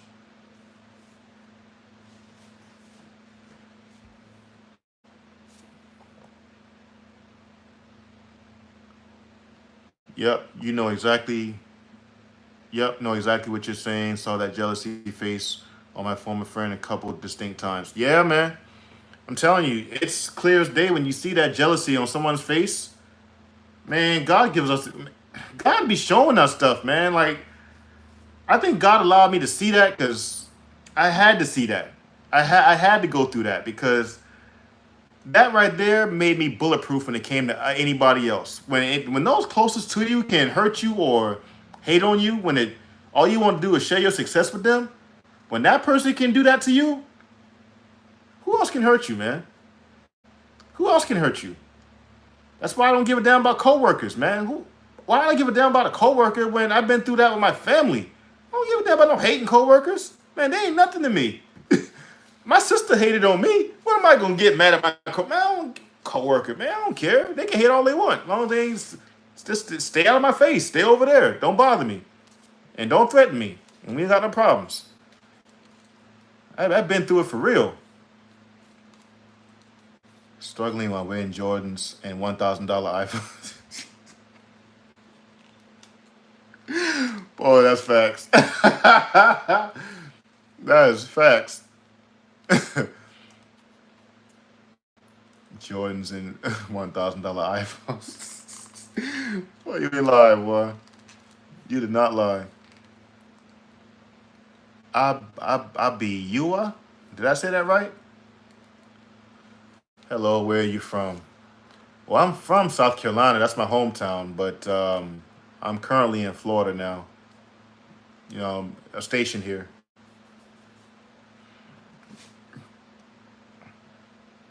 Real talk at Keith. Be taught how to fish. Exactly.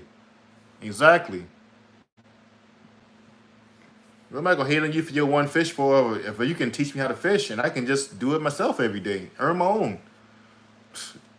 I definitely dig that. Yes, sir. Big Mike, you have a great channel. I support you on your journey to 100,000 subs. That's a long way from now, but unless I go viral or something like that. No, but it's all good, man. Like, I legit do not do this. I mean this when I say this, y'all. I don't do this tripping on subs. I really don't, man. Like, everybody wants to grow, of course. I mean, I don't want to not grow my channel. Let's just be real here. But that's not at the forefront of my mind. I'm not thinking like, oh, my channel ain't growing. I'm getting discouraged. No, I don't. That's not my motivation. It just ain't. Like, I don't.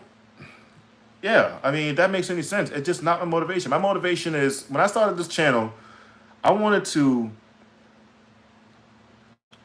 I wanted to share, my life experiences, give some insight on things in life, and if it can help one person, that was always my mentality, and it's still my mentality, and it's always gonna be my mentality. If I can help one person get through a rough patch in life, or maybe gain something from what they saw on my channel, I've done something. One person, you know. So 100,000 subs would be nice, but like I say, it's not my motivation. Because if I'd done something for one person, man, I've done my deed for the day. But thank you, Tyler. I appreciate that. Your words, though. Thank you so much for saying that. God bless you. Beanie Siegel, feel it in the air. My spotty senses are tingling. Yeah, Beanie Siegel, that was a wild dude back in the day, man.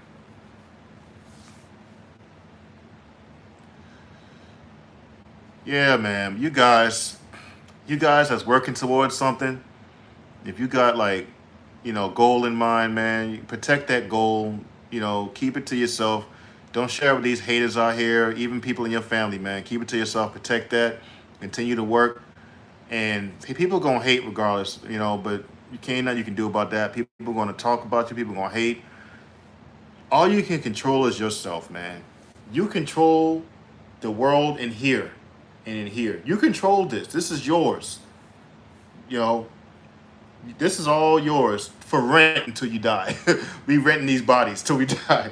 But you know what I mean, man. It's just you control your space. Your immediate space, and of course yourself.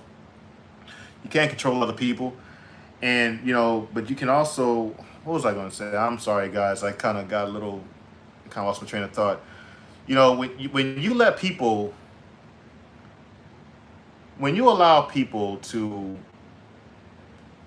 interfere with the peace that you have in here, you lost, man. That's why, like I said, if it's not threatening me, if it's not making me feel unsafe, I don't care, man. I just don't. I'm over that. Control your world, man. Control your world.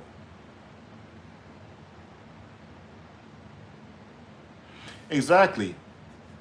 Exactly, B. You're going where you are hoping to when you got haters. Absolutely. Because if you was not doing nothing with your life, what reason is there to hate on you? Like, have any of you guys ever rode down the street and saw a drug addict on the street and hated on that drug addict? Or someone who had no job? Like your average bum on the streets. Have you hated on that person? Why? There's nothing to hate on. Honestly, I mean that's just real. There's nothing to hate on. That person need help. It's nothing to hate on. But when you are driven and you got goals and you are going after those goals, man, and you're not trying to deal with any of the foolishness and people seeing the progress. And the thing about it, man, people don't start hating until you start winning like that. Like usually, a lot of times in the beginning, they'll support you. They'll at least pretend to support you in the beginning when you just coming up, getting stuff started off the ground. But boy, we start catching some traction and you started getting some success. It's gonna be a different beast then, especially when you far surpass them. Then it's gonna be a whole different beast. Like when I first joined the Navy, people was telling me, "Oh yeah, man, good luck, blah blah. Good luck. On your journey. Be supporting you." It wasn't until I started actually making, overseas money, getting rank, making more money. I was able to buy more things and do more things. And all of a sudden, here come the hate. When I was just joining the Navy and ain't had no money, it was none of that. Even on YouTube, I don't even got a whole. This is a very small channel. When I had 100 subs, nobody said nothing in my comment section that was negative. As soon as I got to like 10,000 subs, now here come the freaking comments. I said, boy, that's a crazy world we live in, boy. Crazy, crazy world we live in.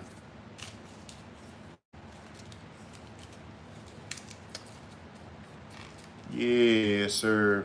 But you guys, unless you guys got anything else you want to maybe run by me or say, I'm about to call it a night here soon. Just wanted to holler at y'all real quick, man. I don't do this often. I don't do the live chats that often, but I am gonna start picking up live chats, man. I'm gonna start doing that more often because I love interacting with you guys in live time, and I appreciate you guys who drop in and and check out the lives. You feel me? I can't wait when I'm in that place and have that momentum. I'll be looking at them haters with glee.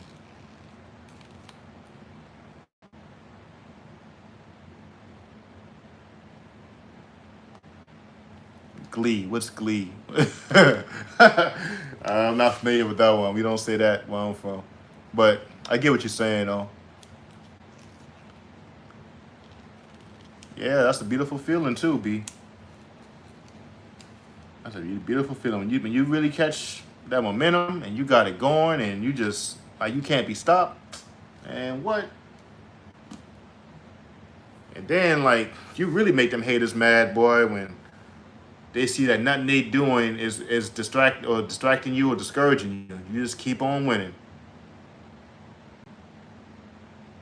You just keep on winning, and they can't do nothing to stop it.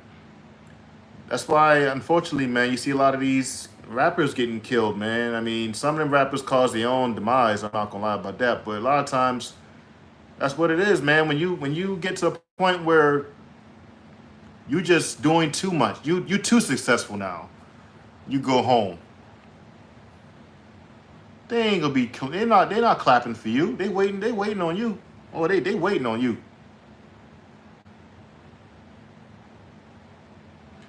I need to start doing videos on my channel. Just another way to get things out.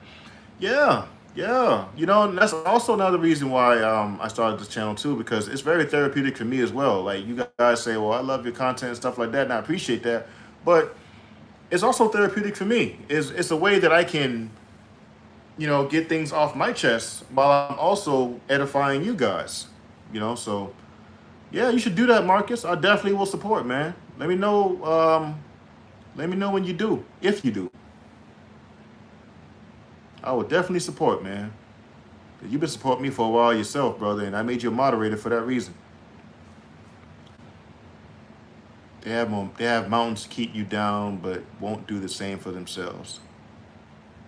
Or they move mountains to keep you down, but won't do the same for themselves.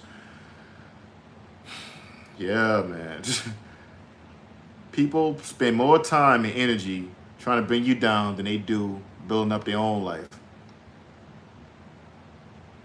I just don't get it. Like, I don't get jealousy. I've never been a jealous person. I've been jealous at times. Now, here's the thing. Let me explain that. Jealousy is natural. It's a human emotion, a natural human emotion.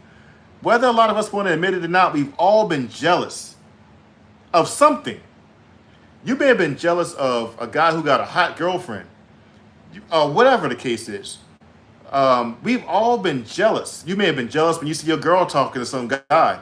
We've all been jealous of something before in our lives. I'm not going to sit and act like I was never, ever, ever jealous at nothing. But I've never been a hater, though. That's the difference. There's a difference between being a jealous person or being jealous and then being a hater. Jealousy, if uncontrolled, will become haterism. You become a hater.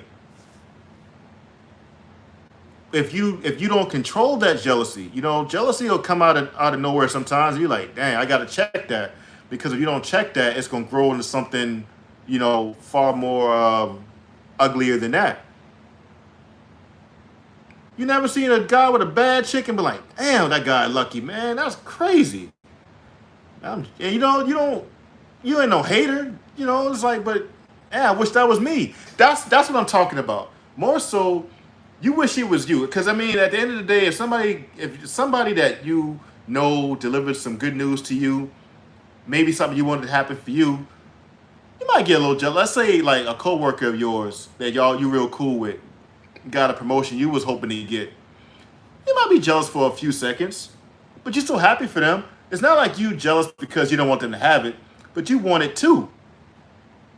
You want the same thing that, they got. But like I said, being a hater is something totally different. That means I don't have it. I don't want you to have it. I hate seeing you winning. I want to do everything in my power to bring you down, to see that you don't have it. That's what a hater does. Or if I can't stop you, I'm just going to take you out. If you don't control jealousy and it becomes being an actual hater, full-blown hater, that's what it leads to ultimately, in some cases. So yeah, ain't nothing wrong being jealous, but if you don't control that, man, it can grow into something ugly, and that's not cool.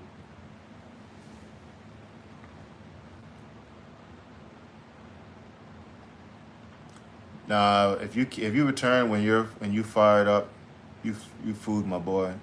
Stay out the way, gang. Nah, if you return when you fired up, you.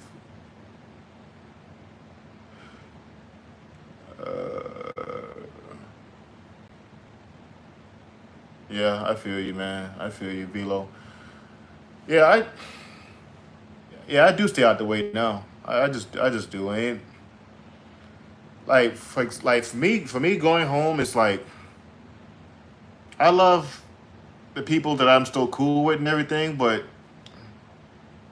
ain't much reason for me to go home, man. Like as long as I know they're good, I'm fine. I stay out the way. Last time I was home, oh, I'll tell you guys a quick story, and I'm gonna get up out of here in a few minutes, right? So talking about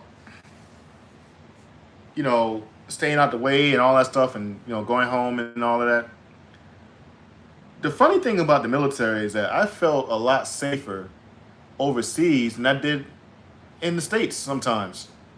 Perfect example, right? So, I got a story. So, I was in Bahrain some years ago, um, and let me see, what was that? I left Bahrain. I left Bahrain in 2014. 2014. My whole time in Bahrain, I didn't have not one issue with anyone over there. And I know a lot of folks talk about these Middle Eastern people. Oh, are they all terrorists? That's not true. Them people in Bahrain were the nicest people I ever met in my life, like hands down. Very hospitable, kind, friendly people. I felt a lot more. Um, I felt a lot more threatened when I got back to the states. I bought this because in Bahrain you can get gold for cheaper in the state than you can in the states, and gold in Bahrain is pure than in the states, right? But anyway, I digress. I bought this jewelry, and I was clean. I came home after a long tour in Bahrain. My first day back home in the states, very first day, I went to go see my aunt, spent time with the family for a few hours. I was home. I was excited to be home after like a year and a half. I'm ready to go out and have some drinks with my boys. My boys called me and was like, "Yo, you home?" Yeah. It's like, "Yeah, come see us when you're done with the family, man." I'm like, "All right, bet." So I went to go after I'm done with the family. I'll go see them. We hanging out, and my boy Eddie owned this restaurant. Him and his brother owned this restaurant that to which next door was this bar that we was hanging out at. We hanging out at the bar, have some drinks, whatever. And I got my fresh clothes on. I'm just coming from overseas. I'm fresh, gold, fresh clothes, all that. New kicks. I mean, I'm whatever, right? So I'm at the bar, and this guy standing right next to me. You know how you can feel energy. I didn't know this guy from a can of paint, but I could feel that energy, man. He was not even looking at me. I just felt it. And me and my boy made eye contact. He was looking at me. He was like, as if just asked me, "Do you know him?" I'm like, "Nah, I don't know this dude." Next thing you know, fast forward, me, my boy Eddie, and a few other my guys, we be outside in the back of his restaurant just hanging out. The same guy walks across the parking lot with two other guys, clutching his hip like he got a gun in there, looking right at me. Now I just got back to the States like probably 7 hours before that. I had no weapon. I had nothing on me. I'm just getting back. I'm a sitting duck. My boy, he had me. My boy Eddie, he's like, "Hey, Mike, you get back there. I got you, man. Don't even worry about it." I'm like, "Yo, what the hell is this, man?" I'm just like, I just got home, and this is where it's at already. Haters, man. Like, bro, can't even stand to see you shine for a day. That's crazy. But fortunately, by the grace of God, nothing became of that. Them guys, they drove off, and nothing happened. But I can do nothing but shake my head, like, bro, that's crazy, man. How you gonna hate on somebody you don't even know? And just, I, I just don't get that. Crazy though.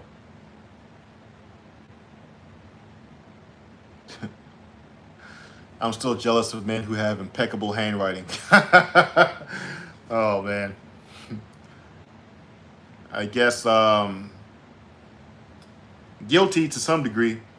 Like people used to tell me that they're like, "Oh, you write like a girl." I'm like, "How the hell I write like a girl? Just because you can read it? Like that don't make no sense. Like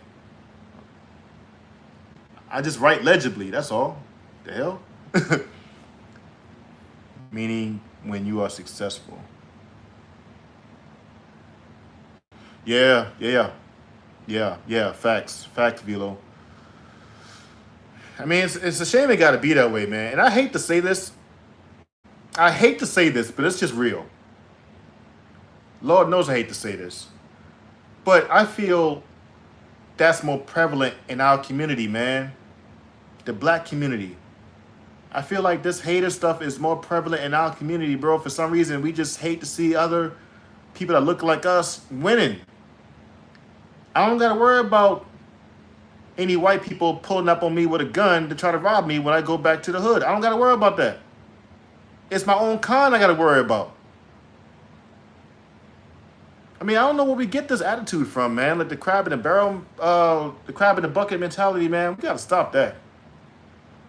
I love seeing everybody win, not just my own black people. I love seeing everybody win, man. I love seeing people happy, successful. I don't like seeing. I don't like that hater stuff, man. I don't do that. First thing, not all, but first thing some black people in the hood say when they see somebody shining, well, let's rob them. That's why you can't wear nothing nice, man. You got to be smart, man. Like, now if I go to the hood, man, to hang out or visit somebody, if I got any jewelry on, I take that off, man. I don't even want to attract that kind of attention. It's not even worth attracting that kind of attention. I don't even want that energy coming my way. It ain't about being scared. That's about being smart. When you go to the hood and some of these places, man, where you know there's can probably be some haters at, you got anything nice on, just take it off and hide it, because don't draw that energy, man. Especially nowadays, people just on something else nowadays. I'm completely off the radar. I only be on this YouTube for guys like you, Mike. Hey, man, Marcus, man, I'm honored, man, for real. Like I said, I appreciate you for being a long-time supporter. I really do appreciate that, man. Oh, you know what? It's something you know what? I need to do a giveaway soon. Man. I'm still trying to find out, or figure out rather, what I'm going to give away. Just to show love to you guys, to show love to my channel, man. But I'm gonna figure that one out, and then I'm gonna post it here in the near future.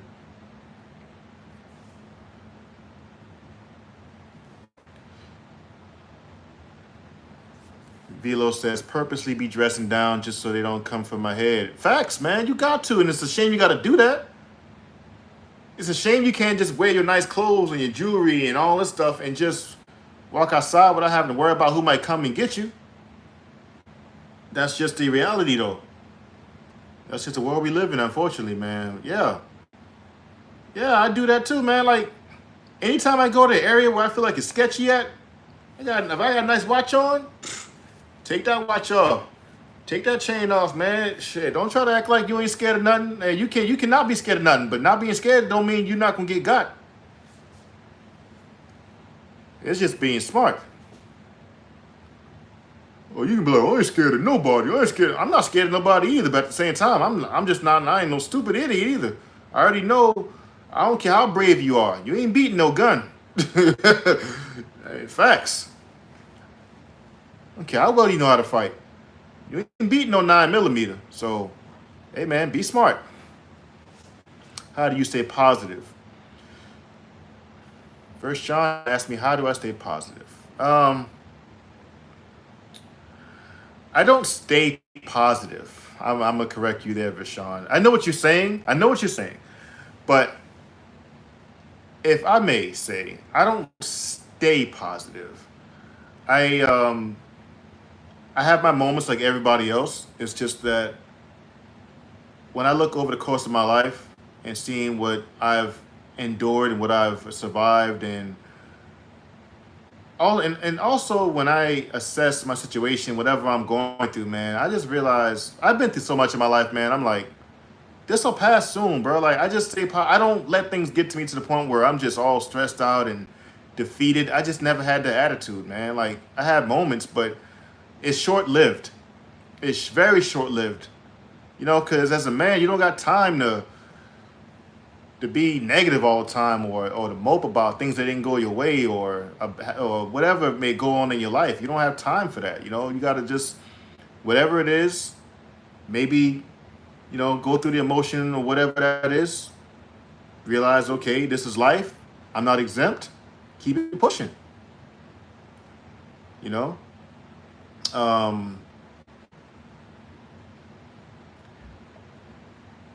I just, yeah, I just don't let things permeate too long. I just don't. You know, whatever it is, I try not to stress at all, and whatever comes my way, just take care of it. Take care of it, man, because you know, being angry, being stressed, you know, I did all that when I was younger, and I realized one thing: it don't change anything. It doesn't change anything. Being pissed, being stressed. What does that change? You know what changes that? Handling your business.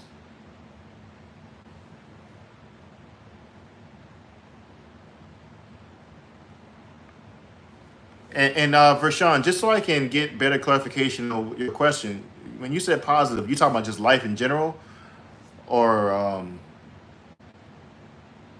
like just like how do I just stay positive in life? If that makes any sense.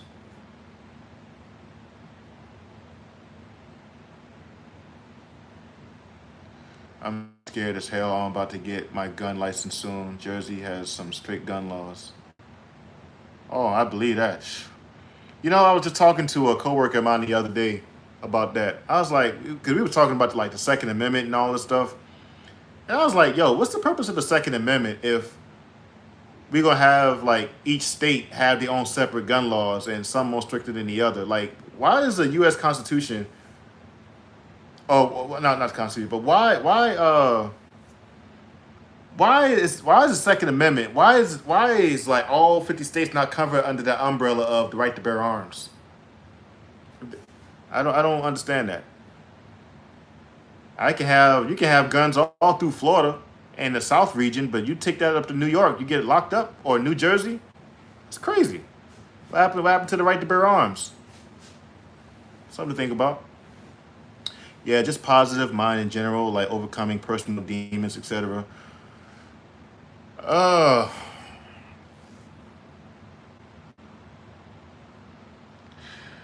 well,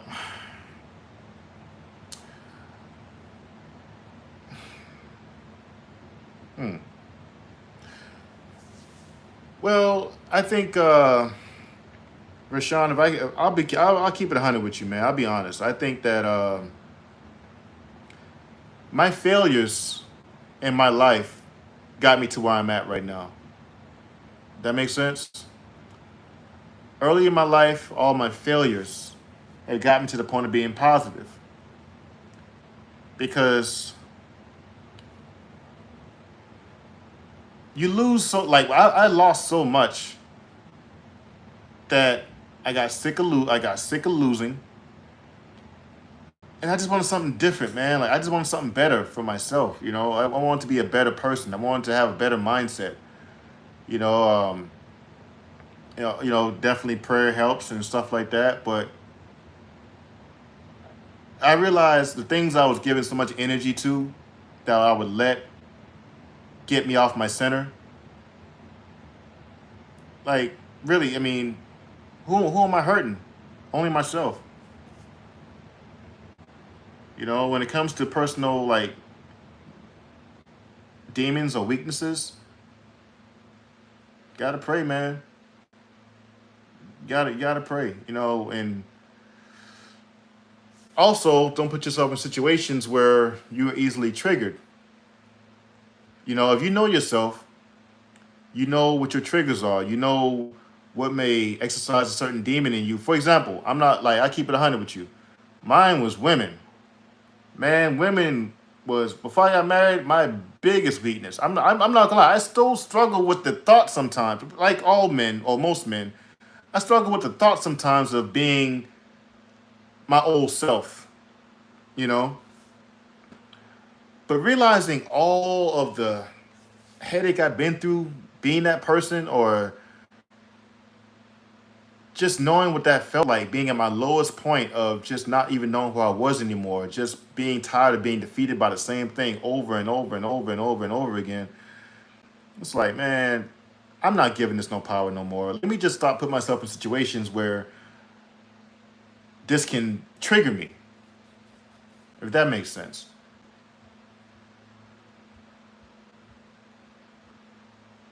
Does that make sense for Sean? That makes sense. I mean, you get tired of being angry, man. You get tired of being defeated, and it's like once you get tired of all of that, it's like, man, let me try something new. You know, because you keep doing the same thing that you've been doing. You know, letting the same. I mean, you're gonna keep getting the same results, man. Same thing. Same thing will keep happening to you, and I just got tired of that.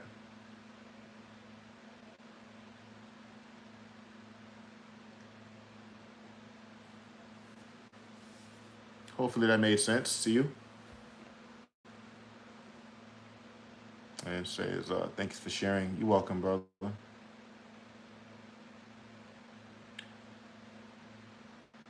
How do you handle stress and insecurity in your day to day?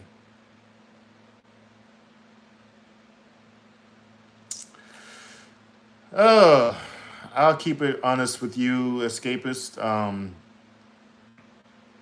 not, I don't stress, man. I really don't. Like, I don't know. Like, I'm not, you might think I'm making that up. I'm so serious. I do not stress. Do I get concerned at times? Yeah. I mean, I'm human. But stress, like, where it's like really, I just can't shake that. Man, I can't remember. I can't remember the last time I was actually stressed, like to the point where it was affecting me that bad. I don't remember that. I really don't, because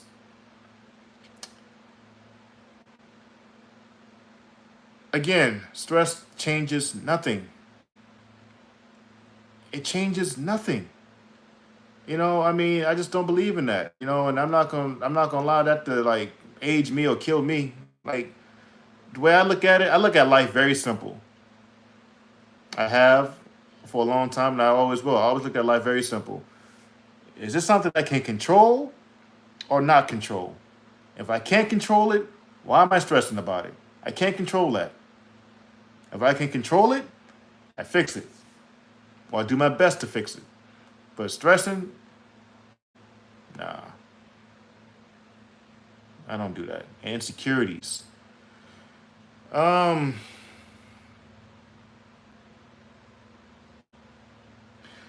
well, I'm 41 years old, so the whole insecurity thing, I mean, I've been there, done that, got a t-shirt for it. You know, I'm just more comfortable in my own skin now. I think that's something that just comes with age. You know, as you get older, you become more comfortable in your own skin. You accept yourself more. You get you become less tolerable of foolishness and stuff like that. You know, yeah, I think that's just me personally. Like growing older and just understanding that no matter how insecure I feel, I'm not escaping this body until the day I die. So I'm stuck with myself until the day I die. And so are all of you. Your spirit, your body is a house for your spirit, and you're gonna be in this body until the day that you God call you home. So you might as well get used to yourself. Whatever you don't like about yourself, if you can fix it, then fix it. Like say if you're overweight, okay, go to the gym, lose some weight. You can control that. Whatever you can't control, hey, just learn to embrace it. You stuck with yourself until the day you die. So, and the older I got, the more I was able to accept that. Like, I am who I am. Do I have insecurity? Did I have insecurities? Absolutely. Who don't? But the older I got, I just dealt with it a lot better. I don't let that stuff bother me no more. And there's nothing nobody can say to me that's gonna break me like at all. You know, oh man, I could talk about that all day. For Sean says, thanks, that was very helpful, man. Hey, you welcome, my man. You welcome, bro. Glad you benefited from it. Ariana says, I'm 25 in school, struggling still at home with my family, having an extremely hard time getting on my feet. Any advice?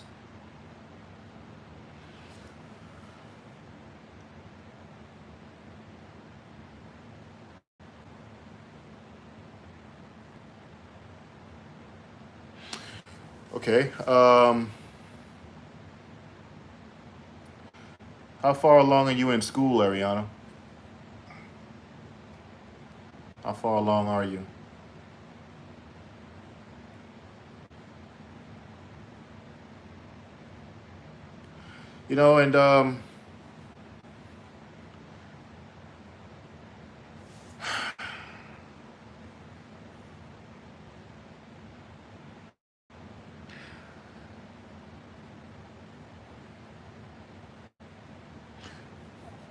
And what's that I want to ask you, Ariana?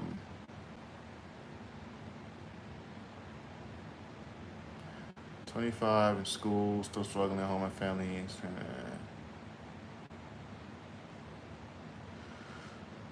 If I can ask, Ariana,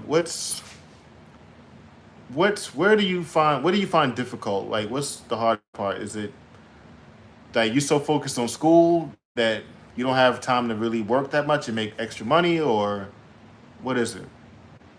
If you don't mind sharing that.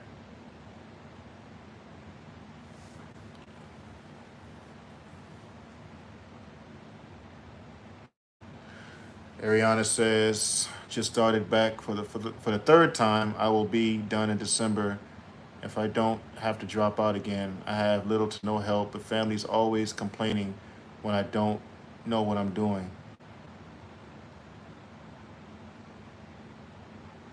Okay.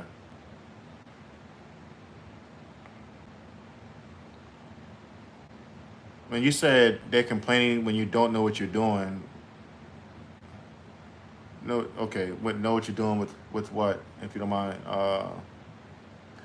Just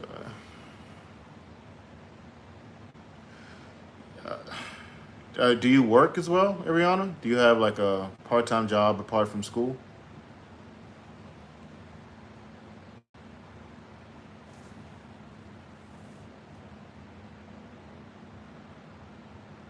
And whatever you do, Ariana, man, my best advice to you is finish that education, man. Just finish. I mean, you said you don't want to drop out for a third time. I mean, that's got to be disheartening, especially after if you were to do that a third time. So whatever you got to do to stay in school, stay in school. When you got till December, you said that's only what, 6 months from now. I don't know your situation, in its entirety, but if you can, try to tough it out. And you only got 6 more months to go.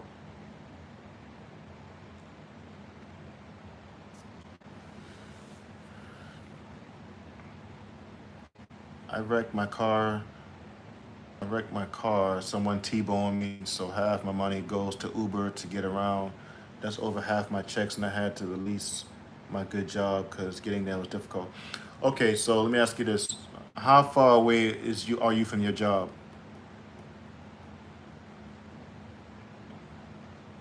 How far are you away from your job? Yes, I work part time and go to school. That's what's up.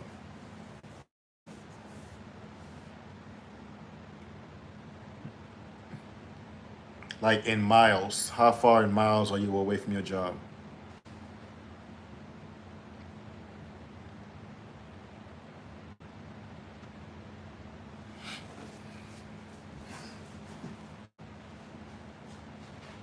My current is 9 minutes.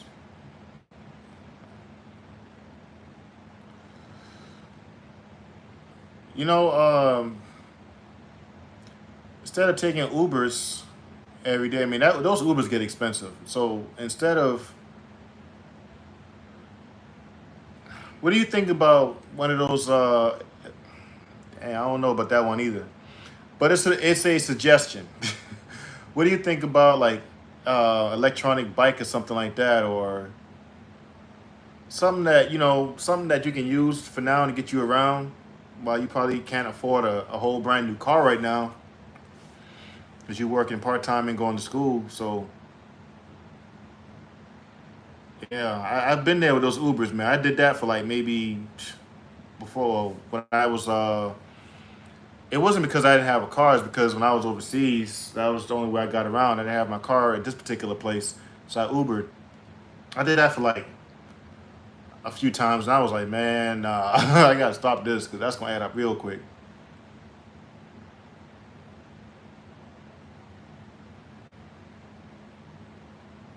What do you think about that, though, Ariana? What do you think about maybe, temporary transportation like an electronic bike or, yeah, see? Hey, I did that when I was coming up. When I was younger and coming up, and I was working two jobs, to make ends meet and stuff like that. After I lost my good job before I joined the Navy, but when I was doing that, I rode my bike every day, like 4 or 5 miles, working two jobs, ride my bike back home. Sometimes I walk. And I know I don't suggest you do that, but I'm just saying, like, yeah, sometimes you gotta do what you gotta do to get to where you need to go. You gotta just do what you gotta do sometimes. And people may say what they want to say now, but hey, it's only temporary. I mean, that bike will sure beat them Ubers every day. I know you get tired of that. And that's going to and from work, I'm sure, right? So that adds up quick. You don't want to spend a good chunk of your paycheck paying for Uber rides. That ain't cool.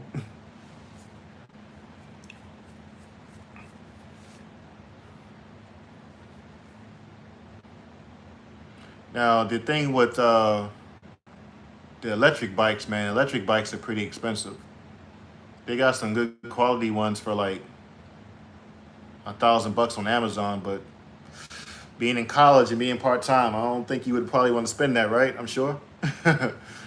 But yeah, man, just get you a bike or something like that, or look at that, boy. Work, to and from work and school, and I still pay tuition.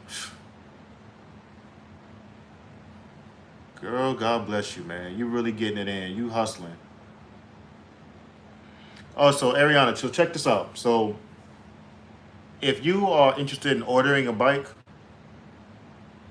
look on Amazon and check out this bike called Pucky Puppy. It's spelled Pucki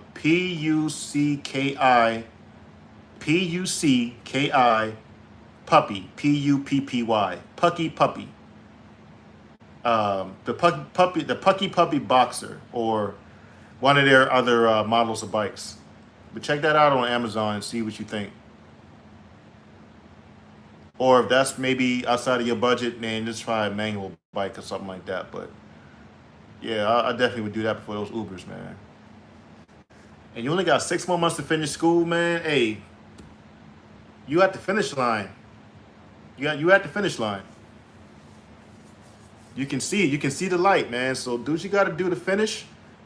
And after that, you'll be even more proud of yourself knowing you had to, do what you had to do to finish that.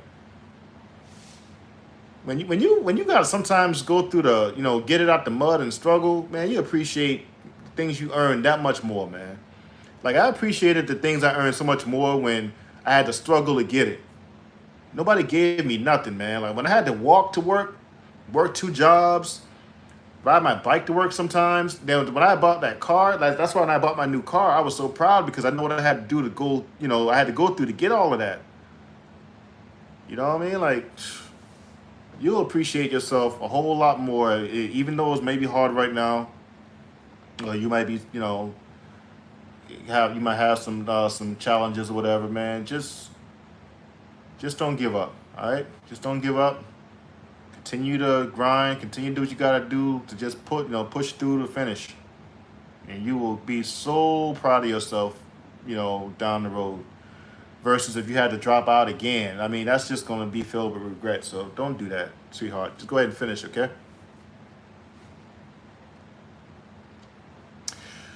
Yeah, but anyway, it's been like what, an hour and a half I've been on this thing. So 11 o'clock, I gotta get to bed. But you guys, it's been a pleasure and honor sharing my time with y'all, chopping it up with y'all. And I appreciate you guys who joined the chat and reached out and let me know how much you appreciate the content and gave me your input as well. Thank y'all so much, man. But any last alibis before I go? I'm gonna give y'all a minute. After a minute, I'm gonna shut it down, all right?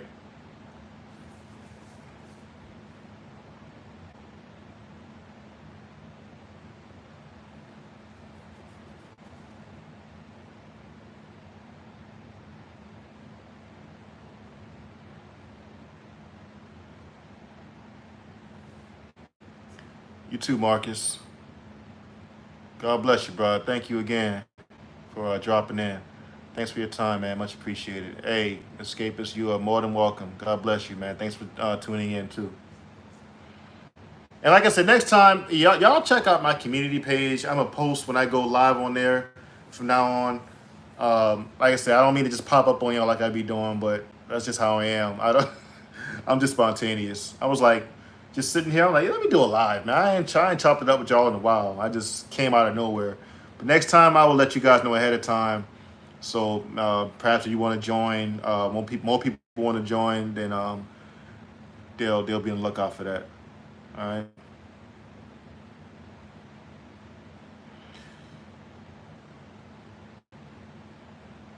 But yeah, I'm going to go ahead and get to bed, man. God bless you guys. Thanks again for the live chat we had. I appreciate it. It was a good time. And yeah, till next time, y'all be blessed and take care, man. It's your big brother, Big Mike, checking out. Y'all be blessed, man. Peace.